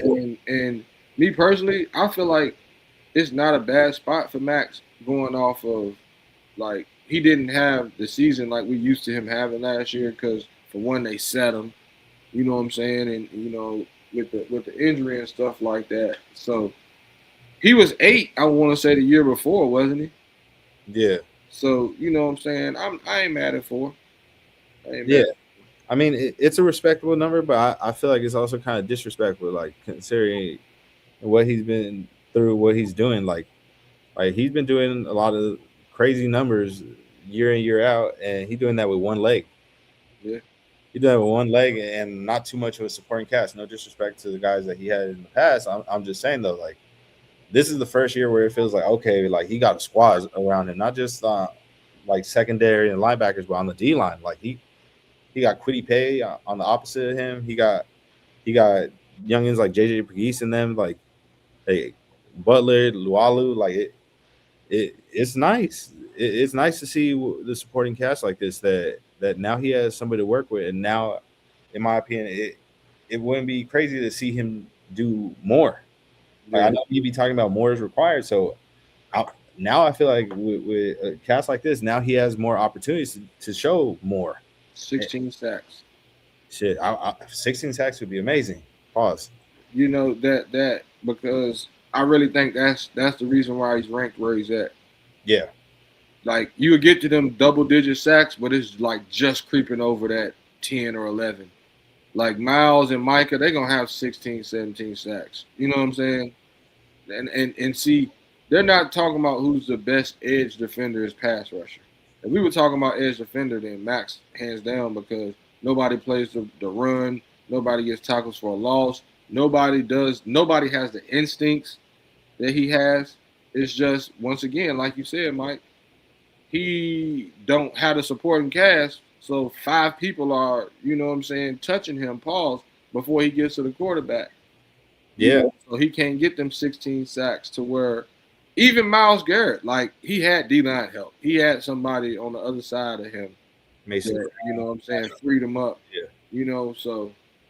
That's real. No, that's real, bro. So that's why it's like I'm ready to see what it's like when it's an even playing field. And like, don't get it twisted. Like Max already as it is already a highly motivated motherfucker. Like now you giving this you adding more fuel to the flame, saying shit like this. And then also I'm sure the mixed reviews of how everything played out this off season. Like he takes notice of all that shit too, I'm sure. So it's like that's just all adding more fuel to the flame, bro. So he gonna turn up this year. Hey, My boy gonna turn up for sure. Somebody hit up the nation and tell them we need a Super Saiyan Max T-shirt, bro. Max going Super Saiyan. You know what I mean? Hey, nation, if you hear it, hey, it's a good idea, bro. But we're gonna have to do that on super limited, you know. Rare shit. Yeah. And you could use the picture, you know, when he does and he kicks. Oh yeah, that'd be fire. You know what I'm saying? That'd be fire, bro. Yeah.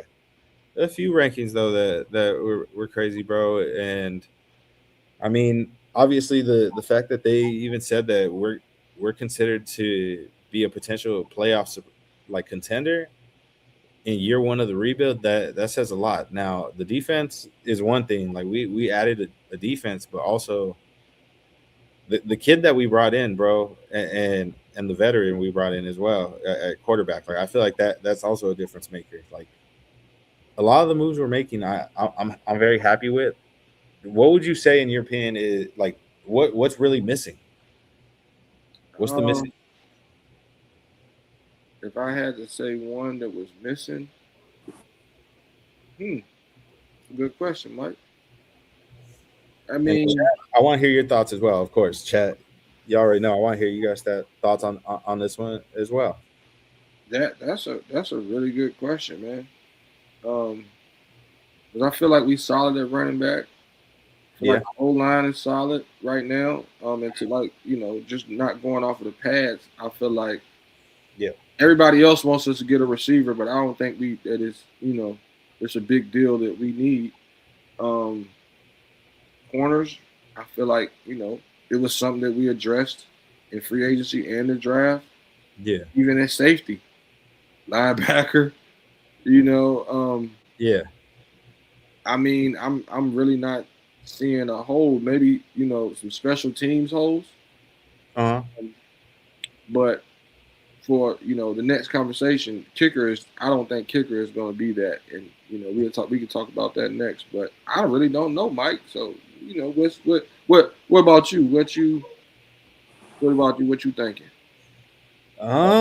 Honestly, it's really tough. Like you said, it's tough to say at the moment. The only thing I would say maybe is a nose tackle, but I don't know. Maybe we have it. Maybe we have one though. Maybe we do have one. Yeah, Like I don't want to jump the gun and say receiver because I already know everybody's gonna be like, oh, that ain't even fair. We haven't got a chance to see him, and I agree. I agree. We haven't got a chance to see what this receiver core is capable of doing with a proper quarterback on display for them. So yeah. yeah, It's gonna be I would say maybe nose. I would say maybe a nose tackle. Yeah, agreed. Definitely agree. That I was trying to think of it, and then I didn't really go to D line. I didn't really go to. That's definitely you're definitely right. Nose tackle, especially running that 3-4 system. Yeah, Definitely got to have somebody to man the middle of the. You know what I'm saying? The field. yeah, because we already took care of the other side of the ball, in my opinion. Or you let me know. Do you think there could be more could be done on the offensive side for the O line, or are we good? Chat. I want to know y'all opinion on this too. Speaking of that, I want to bring up something very interesting. So, Bleacher Report suggested make these changes in order to have a successful offense. So, it will be this. Really? Okay. Feature tight ends Brock Bowers and Michael Mayer as primary targets. Start Jackson Powers Johnson at left guard. Ooh, okay. Start Caleb Rogers at right guard. And what's interesting is that I've been saying all offseason on here, and shout out my dog Rundown. We've been saying that on Blunts and Breakdowns. That's my projected starting O line. I want to see JPJ on the left side, and I think Caleb Rogers makes sense right there on the right side. We already have our solidified anchor in the middle now with Tyler Linderbaum, and you already know we got Colin, who reliable right there, in Colin Miller, and I I still believe in DJ Glaze. I know a lot of people will be like, "Oh, you're tripping, this and that," bro. Kid's on year 3, bro. He didn't have proper coaching. I want to see what he does now with an actual coach that's going to instruct him and explain to him how to properly play the position and how to block. Now, I get it. He could work on the lateral movement for sure. He got to work on his lateral speed and lateral movement, but he wasn't familiar with that scheme or nothing. So you get me. It was like being a deer in headlights. Yeah. Now he has somebody to actually explain it to him, and hopefully it clicks. If not, I mean, if it don't work out, then obviously, you got to do what you got to do. Everybody took a step back last year with that whack ass Undertaker looking fucker that we had as an O line coach. Yeah. Everybody took a step back. So I think we're gonna see, DJ Glaze take a step forward. Man, y'all already know. Me, you, and Rundown have had this conversation about JPJ. Yeah. I really would love for him to play and be the starting left guard, but your best ability is available. Your best ability is availability.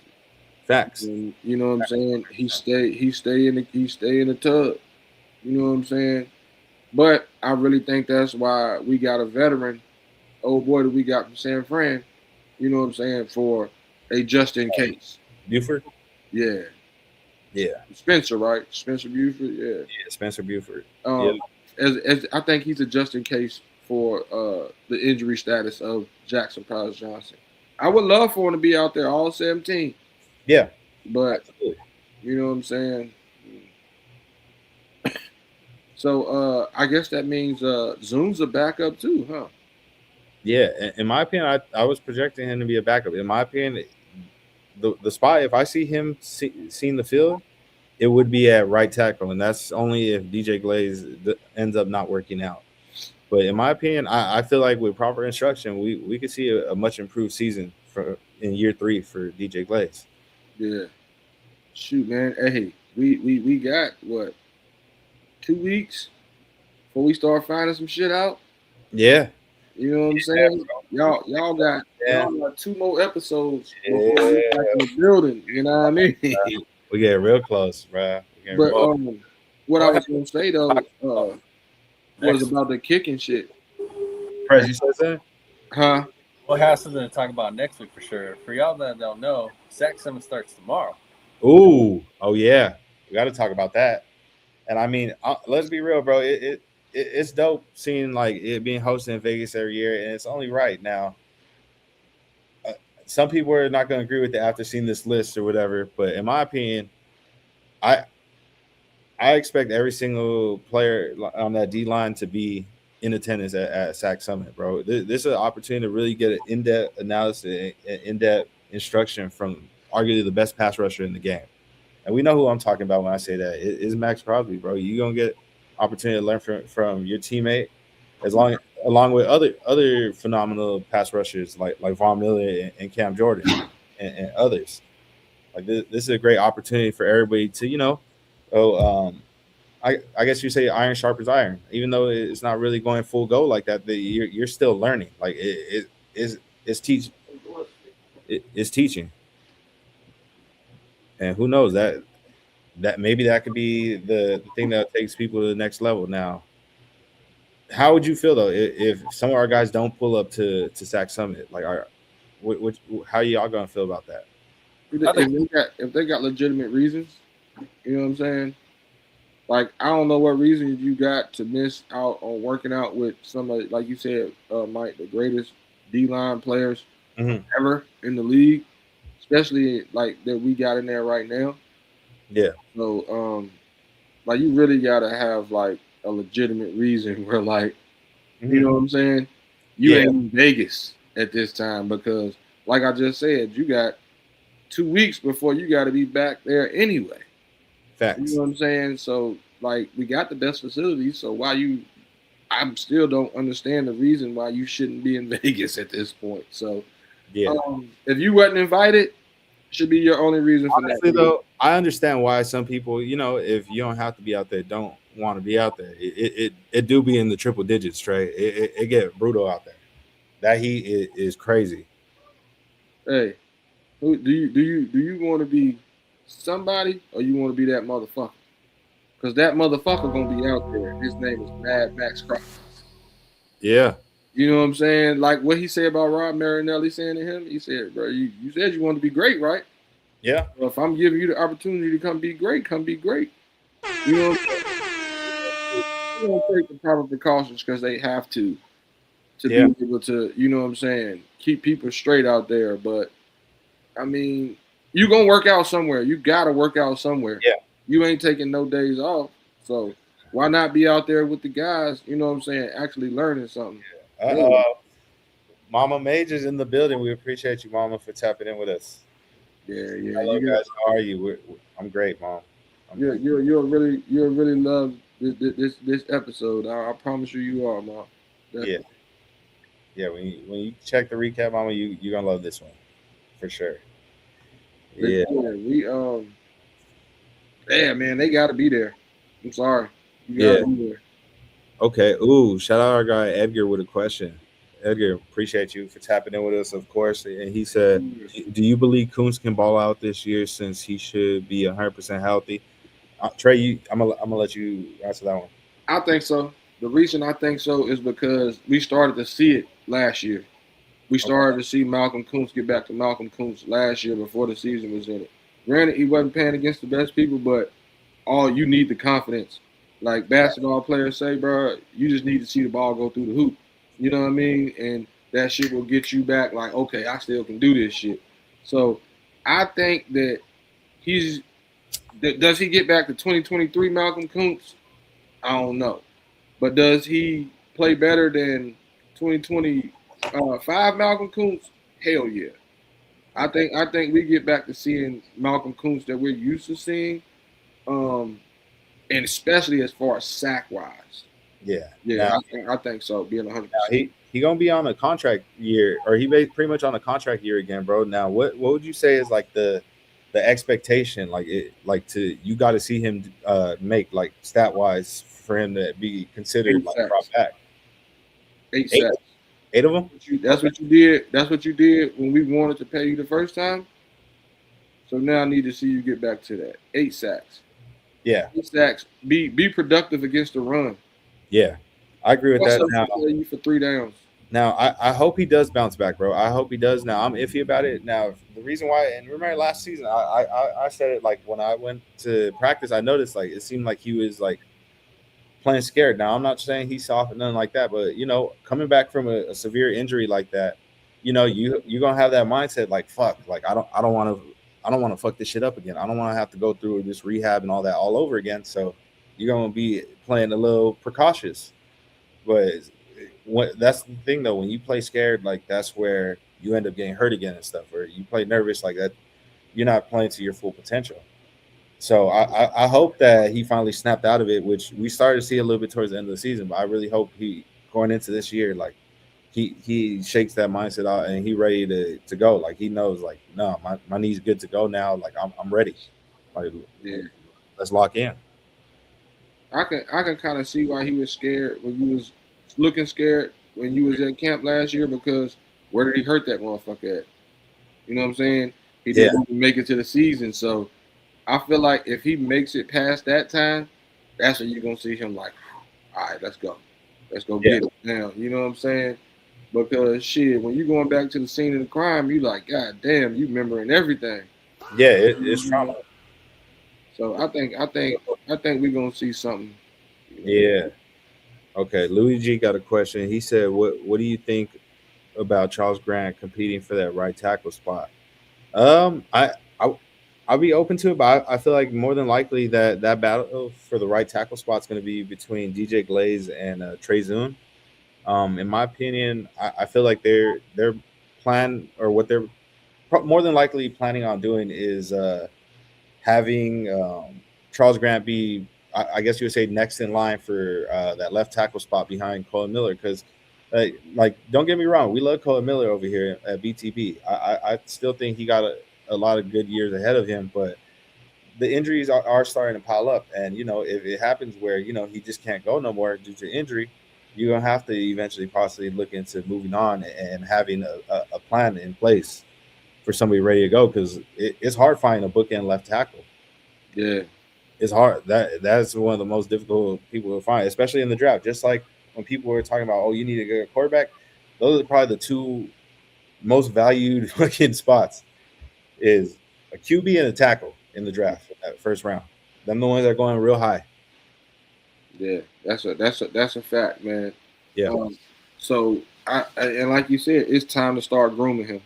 It's time to start grooming him to be ready, because I mean, like you said, the injuries are piling up, and that's a physical position to play for 10, 11, 15 years. You know what I'm saying?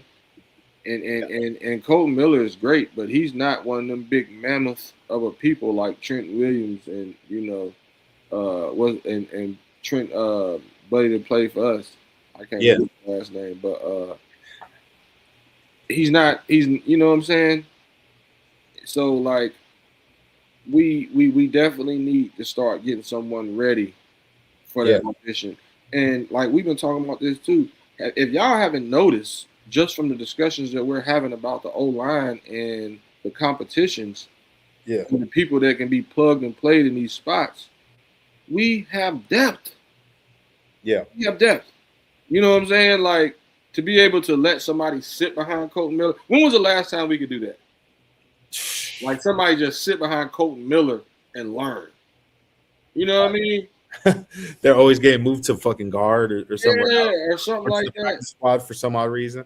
Yeah, or and then they gone. They go somewhere else and be good.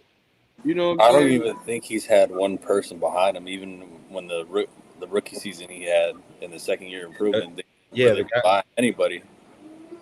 Nah, the only guy he had behind him was Thayer Mumford, who ended up being the starting right tackle like right away because of injuries. Because of Denzel Good getting hurt or something like that, right? No, Denzel Good, I think, had retired already. I thought he had hurt his wrist. And I think that's what started. Yeah, he was on the team when we moved. Yeah. Okay.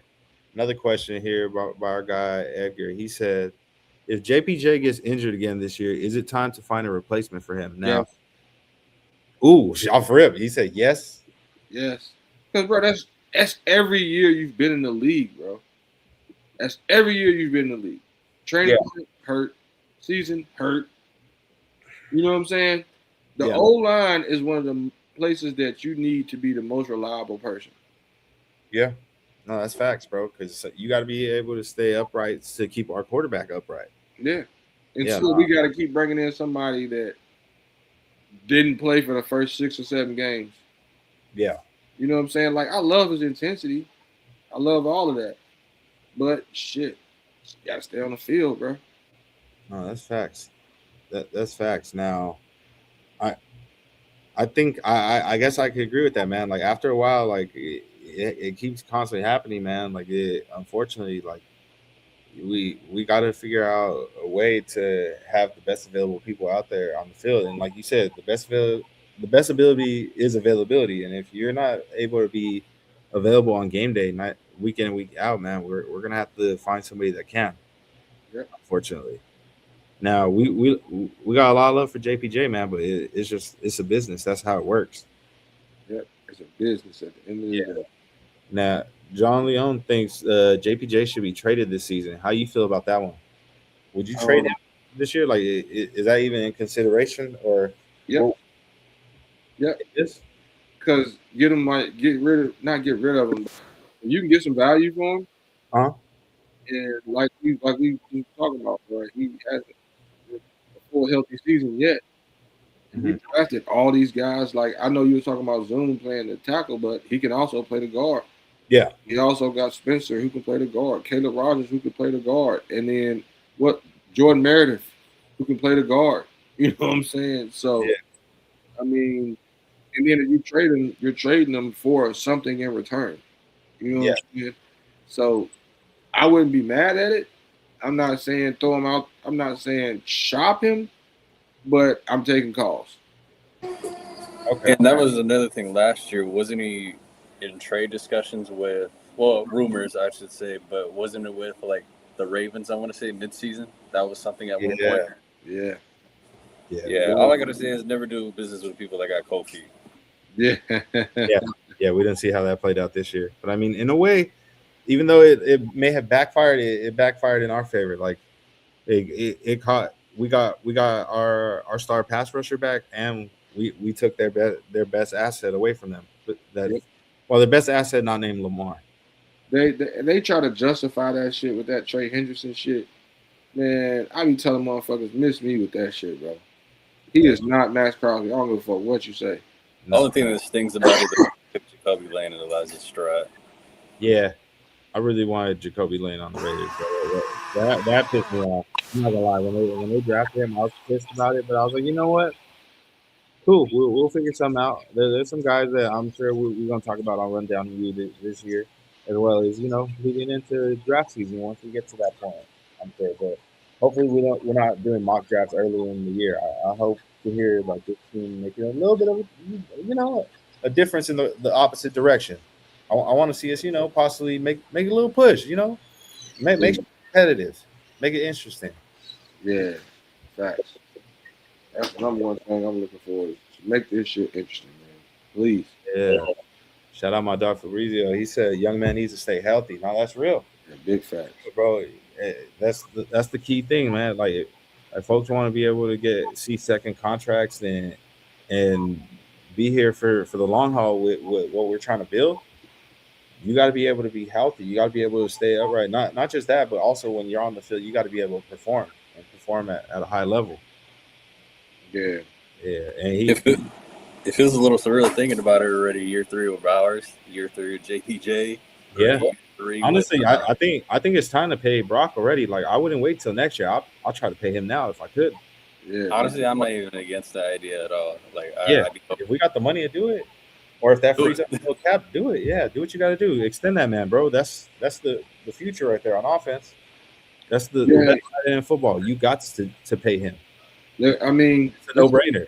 Let's be real. Who else are we really paying on offense? That's what I'm saying, bro. Really, nobody. That's been our offense, bro. That's the man, the myth, the legend, right there, bro. Yeah, we got another 2 years before we can start talking about Ashton, though. Yeah, and he's already the highest paid running back in the league. Yes. Yeah, that's what I'm saying, bro. That's why I'm like, for bro. For those that don't know, he did switch agency, so he's under Rich Paul now. Oh, that's his agent. Yeah. So when that time comes, you already know. Fuck. He better produce then. I'm just saying, bro. There was a certain label that was given to him. Now I get it. The O-line and a lot of people didn't want to hear me out when I was trying to tell people temper the expectations. If the O-line is not up to par, he is not going to look like that certain word that y'all were telling him he is. Now, we've revamped his offensive line, so I hope to see a big year for Ashton Jeanty. I really think he's going to show up and show out this year, given the protection he has now in front of him. I think we got a lot of big mean motherfuckers that are going to clear the way for him, clear motherfuckers out. Hey, I just want to ask one question real quick. What's that? How many good old lines did Josh Jacobs have? Honestly, maybe one, but even then, bro, like he was working with a lot of dudes that was the backup or the backup's backup. It didn't matter. And he It didn't made matter at that, all. He made it happen. Made shit happen. he made that shit happen. So And when that's people why try I to was- use these generational tags, understand something. And Josh, he's great. He's not generational. He's not Bijan Robinson. I think he's an elite running back, but I don't think he. And that's my homeboy. That's my dog. But I'm not gonna say he's generational. But I think he's one of the elite running backs in the NFL today. Yeah, 100%. For sure. Yeah, But that brings that conversation up about Ashton Jeanty. yeah. Like he made some plays that we were like, oh shit. You know what I'm saying?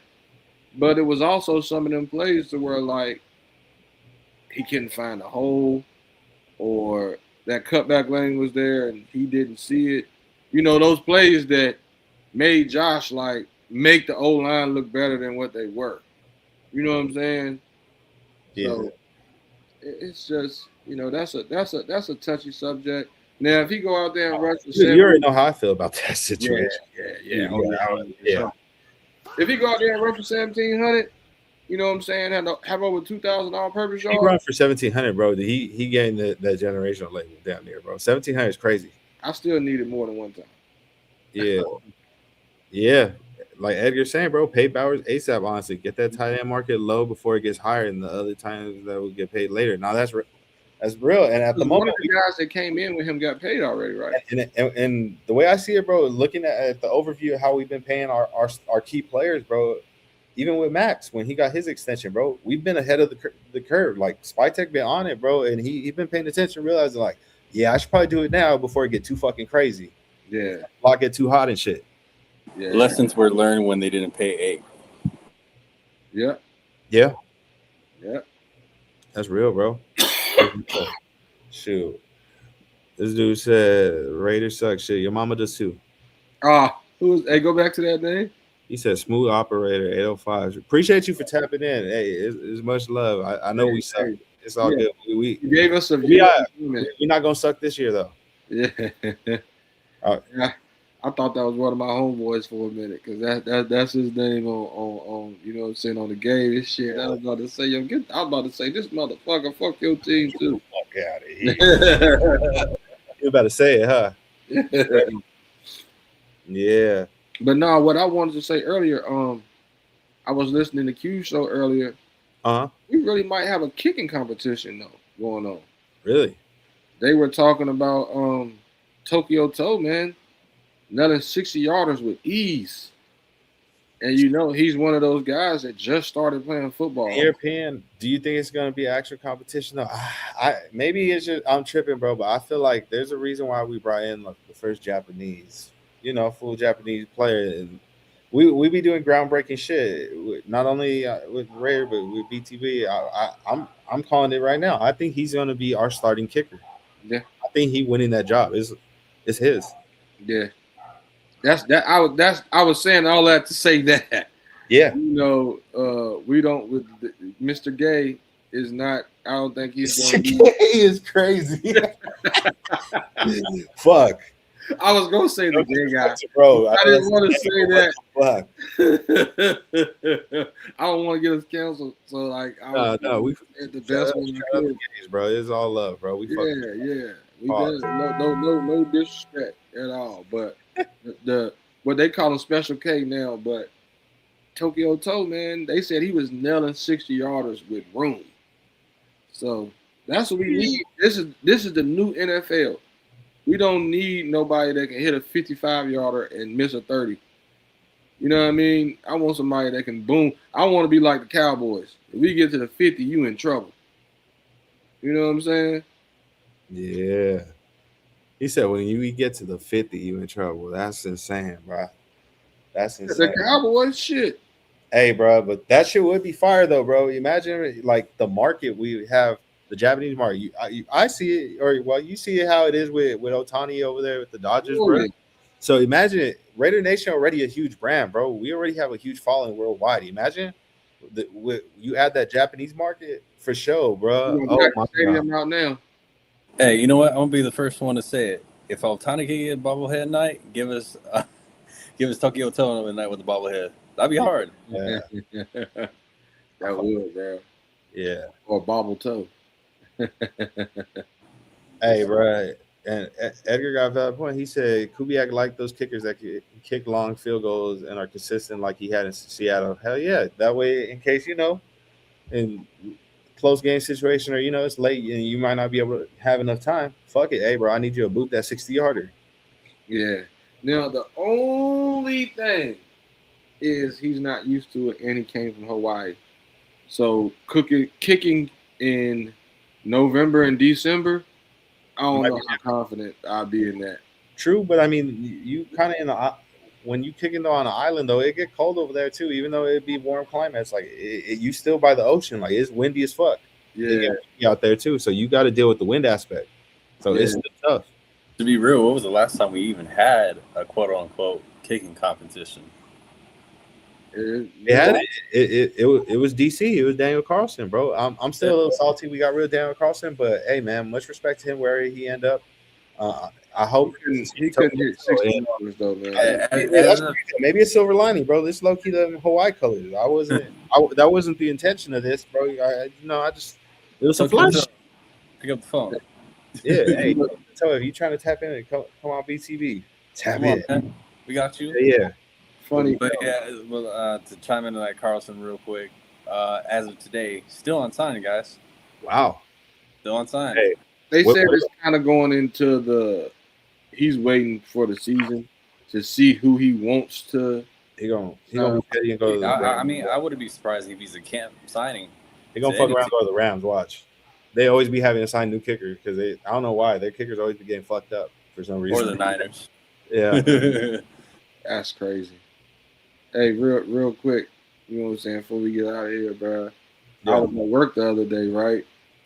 So I see this little Spanish dude come in, bro. Uh-huh. He got the Spanish heritage Raider hat on. Yeah. And he's got like the Tupac shirt on. Uh-huh. With the baggy jeans, with the Vans and shit. And my man got the blue bandana tied around the hat and shit, right? Yeah. So I'm like, you know me, I see the Raider hat. I'm like, shit, bro, I like that Raider hat right there. He looked at me like, I got a Raider hat on? Like, what the fuck you talking about? So like, bro, I'm just thinking about it like, oh shit, bro, just repping the West. He's repping the West in every aspect. Like I said, he had the bandana, he had the Raider hat on, he had the Tupac shirt on with the Vans, with the baggy jeans. I said, oh, he must just be. So I'm just saying, like, y'all some West Coast shit. Yeah, but that just lets you know how much we run that. And like I told y'all in the TV show, bro, which was crazy, that I'm watching a TV show based in Chicago, and the dude wears a fucking Raider hat every episode he's on. And on the last episode I seen him on, he had the hoodie on too. Yeah. I'm like, yo, who is this guy? Who is this guy? Because he represents like crazy in that TV show. He reps the Raiders crazy in a Chicago-based TV show. Oh yeah, bro. It's dope to see, man. Oh yeah, you talk about the dude that he look. Never mind. I'm not gonna. Yeah. Okay. For sure. He looks like a certain person. Yeah. Yeah. Shout out to bro. He looked like. Yeah. Shout out to him. That's funny though. That's funny as hell. Man. Let me try to clean yourself up on stream, right? Let me go get my brush, right? Hold up. Hey, bro. Sometimes you gotta clean the brush a little bit. Make sure you're on point. Yeah. A little brush work don't do. It's all good. For sure. Hell yeah, shit. Any other thoughts you got, bro? Did we actually touch on this subject last week with Brady, low key? now that I think about it, did we talk about it? Which one? Where he pretty much said like he wants to see more. Like he got hopes for like better expectations this year. I don't think we really touched on it. Nah. Pause. It's Okay. crazy. All right, I'm gonna pull that up right now so we can speak on that before we wrap things up. Now, obviously, that's the owner, so he gonna say he wants to see things, but he pretty much said nobody did shit good enough last year. He wants to see everybody do it. Now, you Even think that's himself. just a general statement, or nah? He mean that shit like nah, everybody fucking sucked. Even himself. As long as he's putting himself in that category, and it's a general statement, like he being for real. You know what I mean? Yeah, as a unit, we looked like shit. Yeah. We look like a shit show from Yeah. offense to the field. Yeah, You bro. know what I'm saying? And it feels like they got the kinks out. Mm-hmm. And they got the kinks out. So I think we're gonna see some. I think he's putting that out there. Yeah, That when we see it, this gonna be a storyline. I hope so. I really hope so. Tom Man. Brady said that they were needed some significant, and he's been in there and he's made significant strides in making them better. You know what I'm saying? So I definitely think that we will.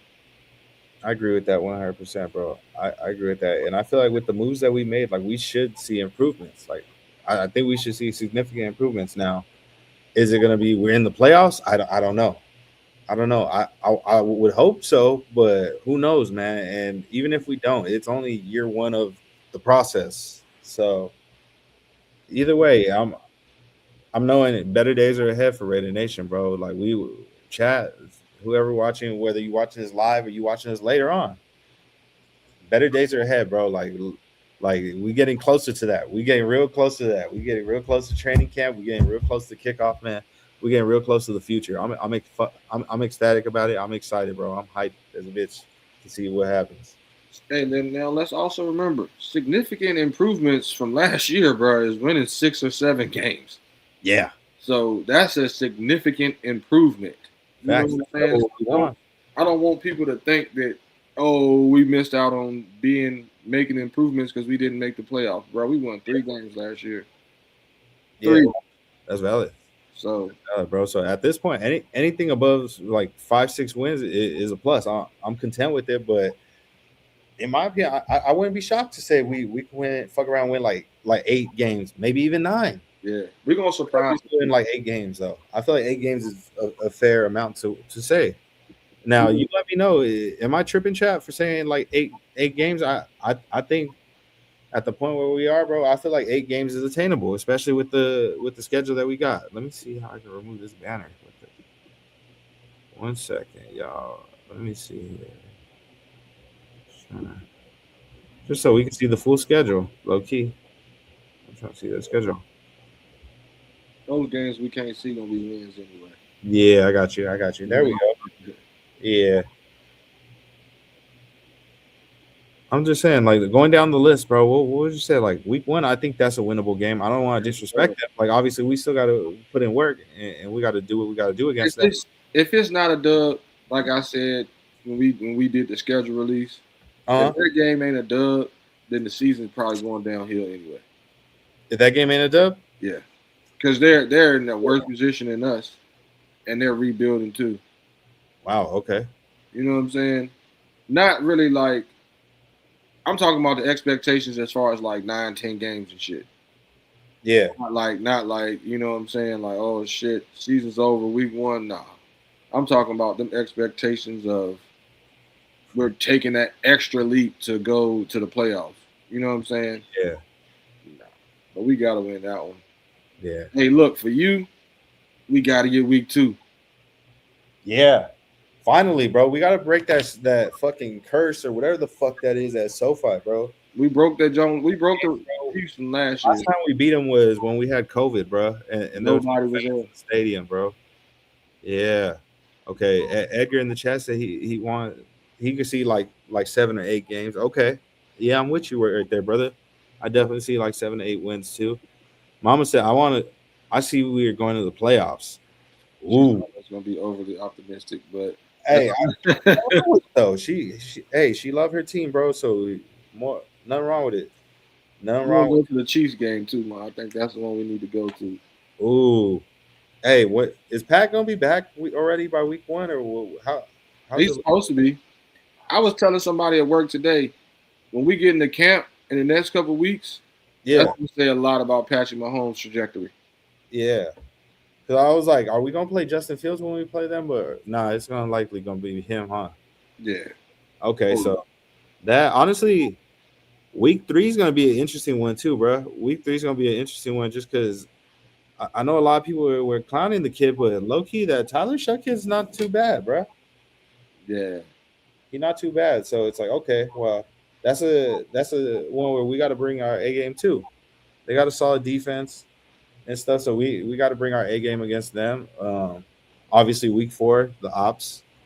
I believe I seen Ralph in the chat earlier. Shout out my guy Ralph. Shout out, Rock. Yeah, and you already know what it is. October. Jeez. Yeah, big fuck of the Chiefs in the chats, bro. That's how we feeling, bro. Fuck of the Chiefs. I think that New England one, they get us this time. Yeah. I think that little strip right there, that October strip, Uh-huh. you know, that's when we might be. That's when we're gonna take our chunks of losses. But then, you know, I got us getting that Jets one, which will put us back even. Mhm. We got to beat the 49ers this time. I would like to see the 49ers defeat. And then, you know, lose Seahawks, beat Broncos, beat Browns, lose Chargers, lose Broncos. Hold on, you going fast, bro. Whoa. Slow down, Turbo. We gotta go down the numbers. So okay, so you're saying and which ones? So which One, two, ones three. are 1, 2, 3. I'm not even gonna lie. You're giving us wins. That's what's one, gonna two, have three, us. six? Oh, you said we starting off on fire. Out the Yeah. gates. That's Ooh. gonna have us hyped. And then we're gonna get put back to reality in that Chiefs, Patriots, Bills, Rams area. Back to Yeah. damn. And then you know we'll get back to 500 after the Jets game. Okay. Um, Honestly, at that point or at any point right here, who's the quarterback? Also, I want to know during all this. Kirko. Kirko all the way through. Okay. Kirko. Kirko. Yeah, Okay. San Fran, like I'm gonna be biased and say we're gonna get hype again because we're gonna go over 500 and we'll get brought back to reality when we play Seattle. Yeah. But you know we're gonna wake up for that Broncos game. Edgar said he sees us beating the Patriots, but he said, "Oh, that's a good question. What's more important for the schedule?" Now, obviously, is this just for? This got to be like for a fan question. This definitely for Raider Nation. If you watching this, I want to know your thoughts. Let us know what's the more important schedule win that y'all want. Y'all want Kansas City, or y'all want to beat the weak ass Niners? Who you want to beat? For Let me, me know. it's the Niners. We ain't beat the Niners in fucking like the last 4 or 5 times we played them. Yeah, I'm and tired of it's that close shit. ones too. Some real close ones, bro. Where we ain't had no fucking quarterback. We Yeah, almost beat him with fucking Jared Stidham, dog. yeah, Bro. bro. He got ear hold in that game too. I remember that shit. He had the buddy mouth and shit. Motherfuckers was like, sign Jared Stidham back. He can be our starting quarterback next year because he took it. And then we got our asses whooped the next game. Yeah, He looked terrible. yeah, bro. All bad. That's what I'm saying. Like we got to see what we could do for sure, bro. We got to see what we could do for sure this season. It's gonna be an interesting one, but I definitely see like maybe like 7, 8 wins. Which ones? I don't know. I don't want to jump the gun and be like, yeah, we're gonna beat them just yet. I got to see what we look like on training camp. But on paper, shit, we look like we could fuck around, make the playoffs for sure. It's just Yeah. I got to see what everybody else looking like, the other teams as well and shit. So, yeah,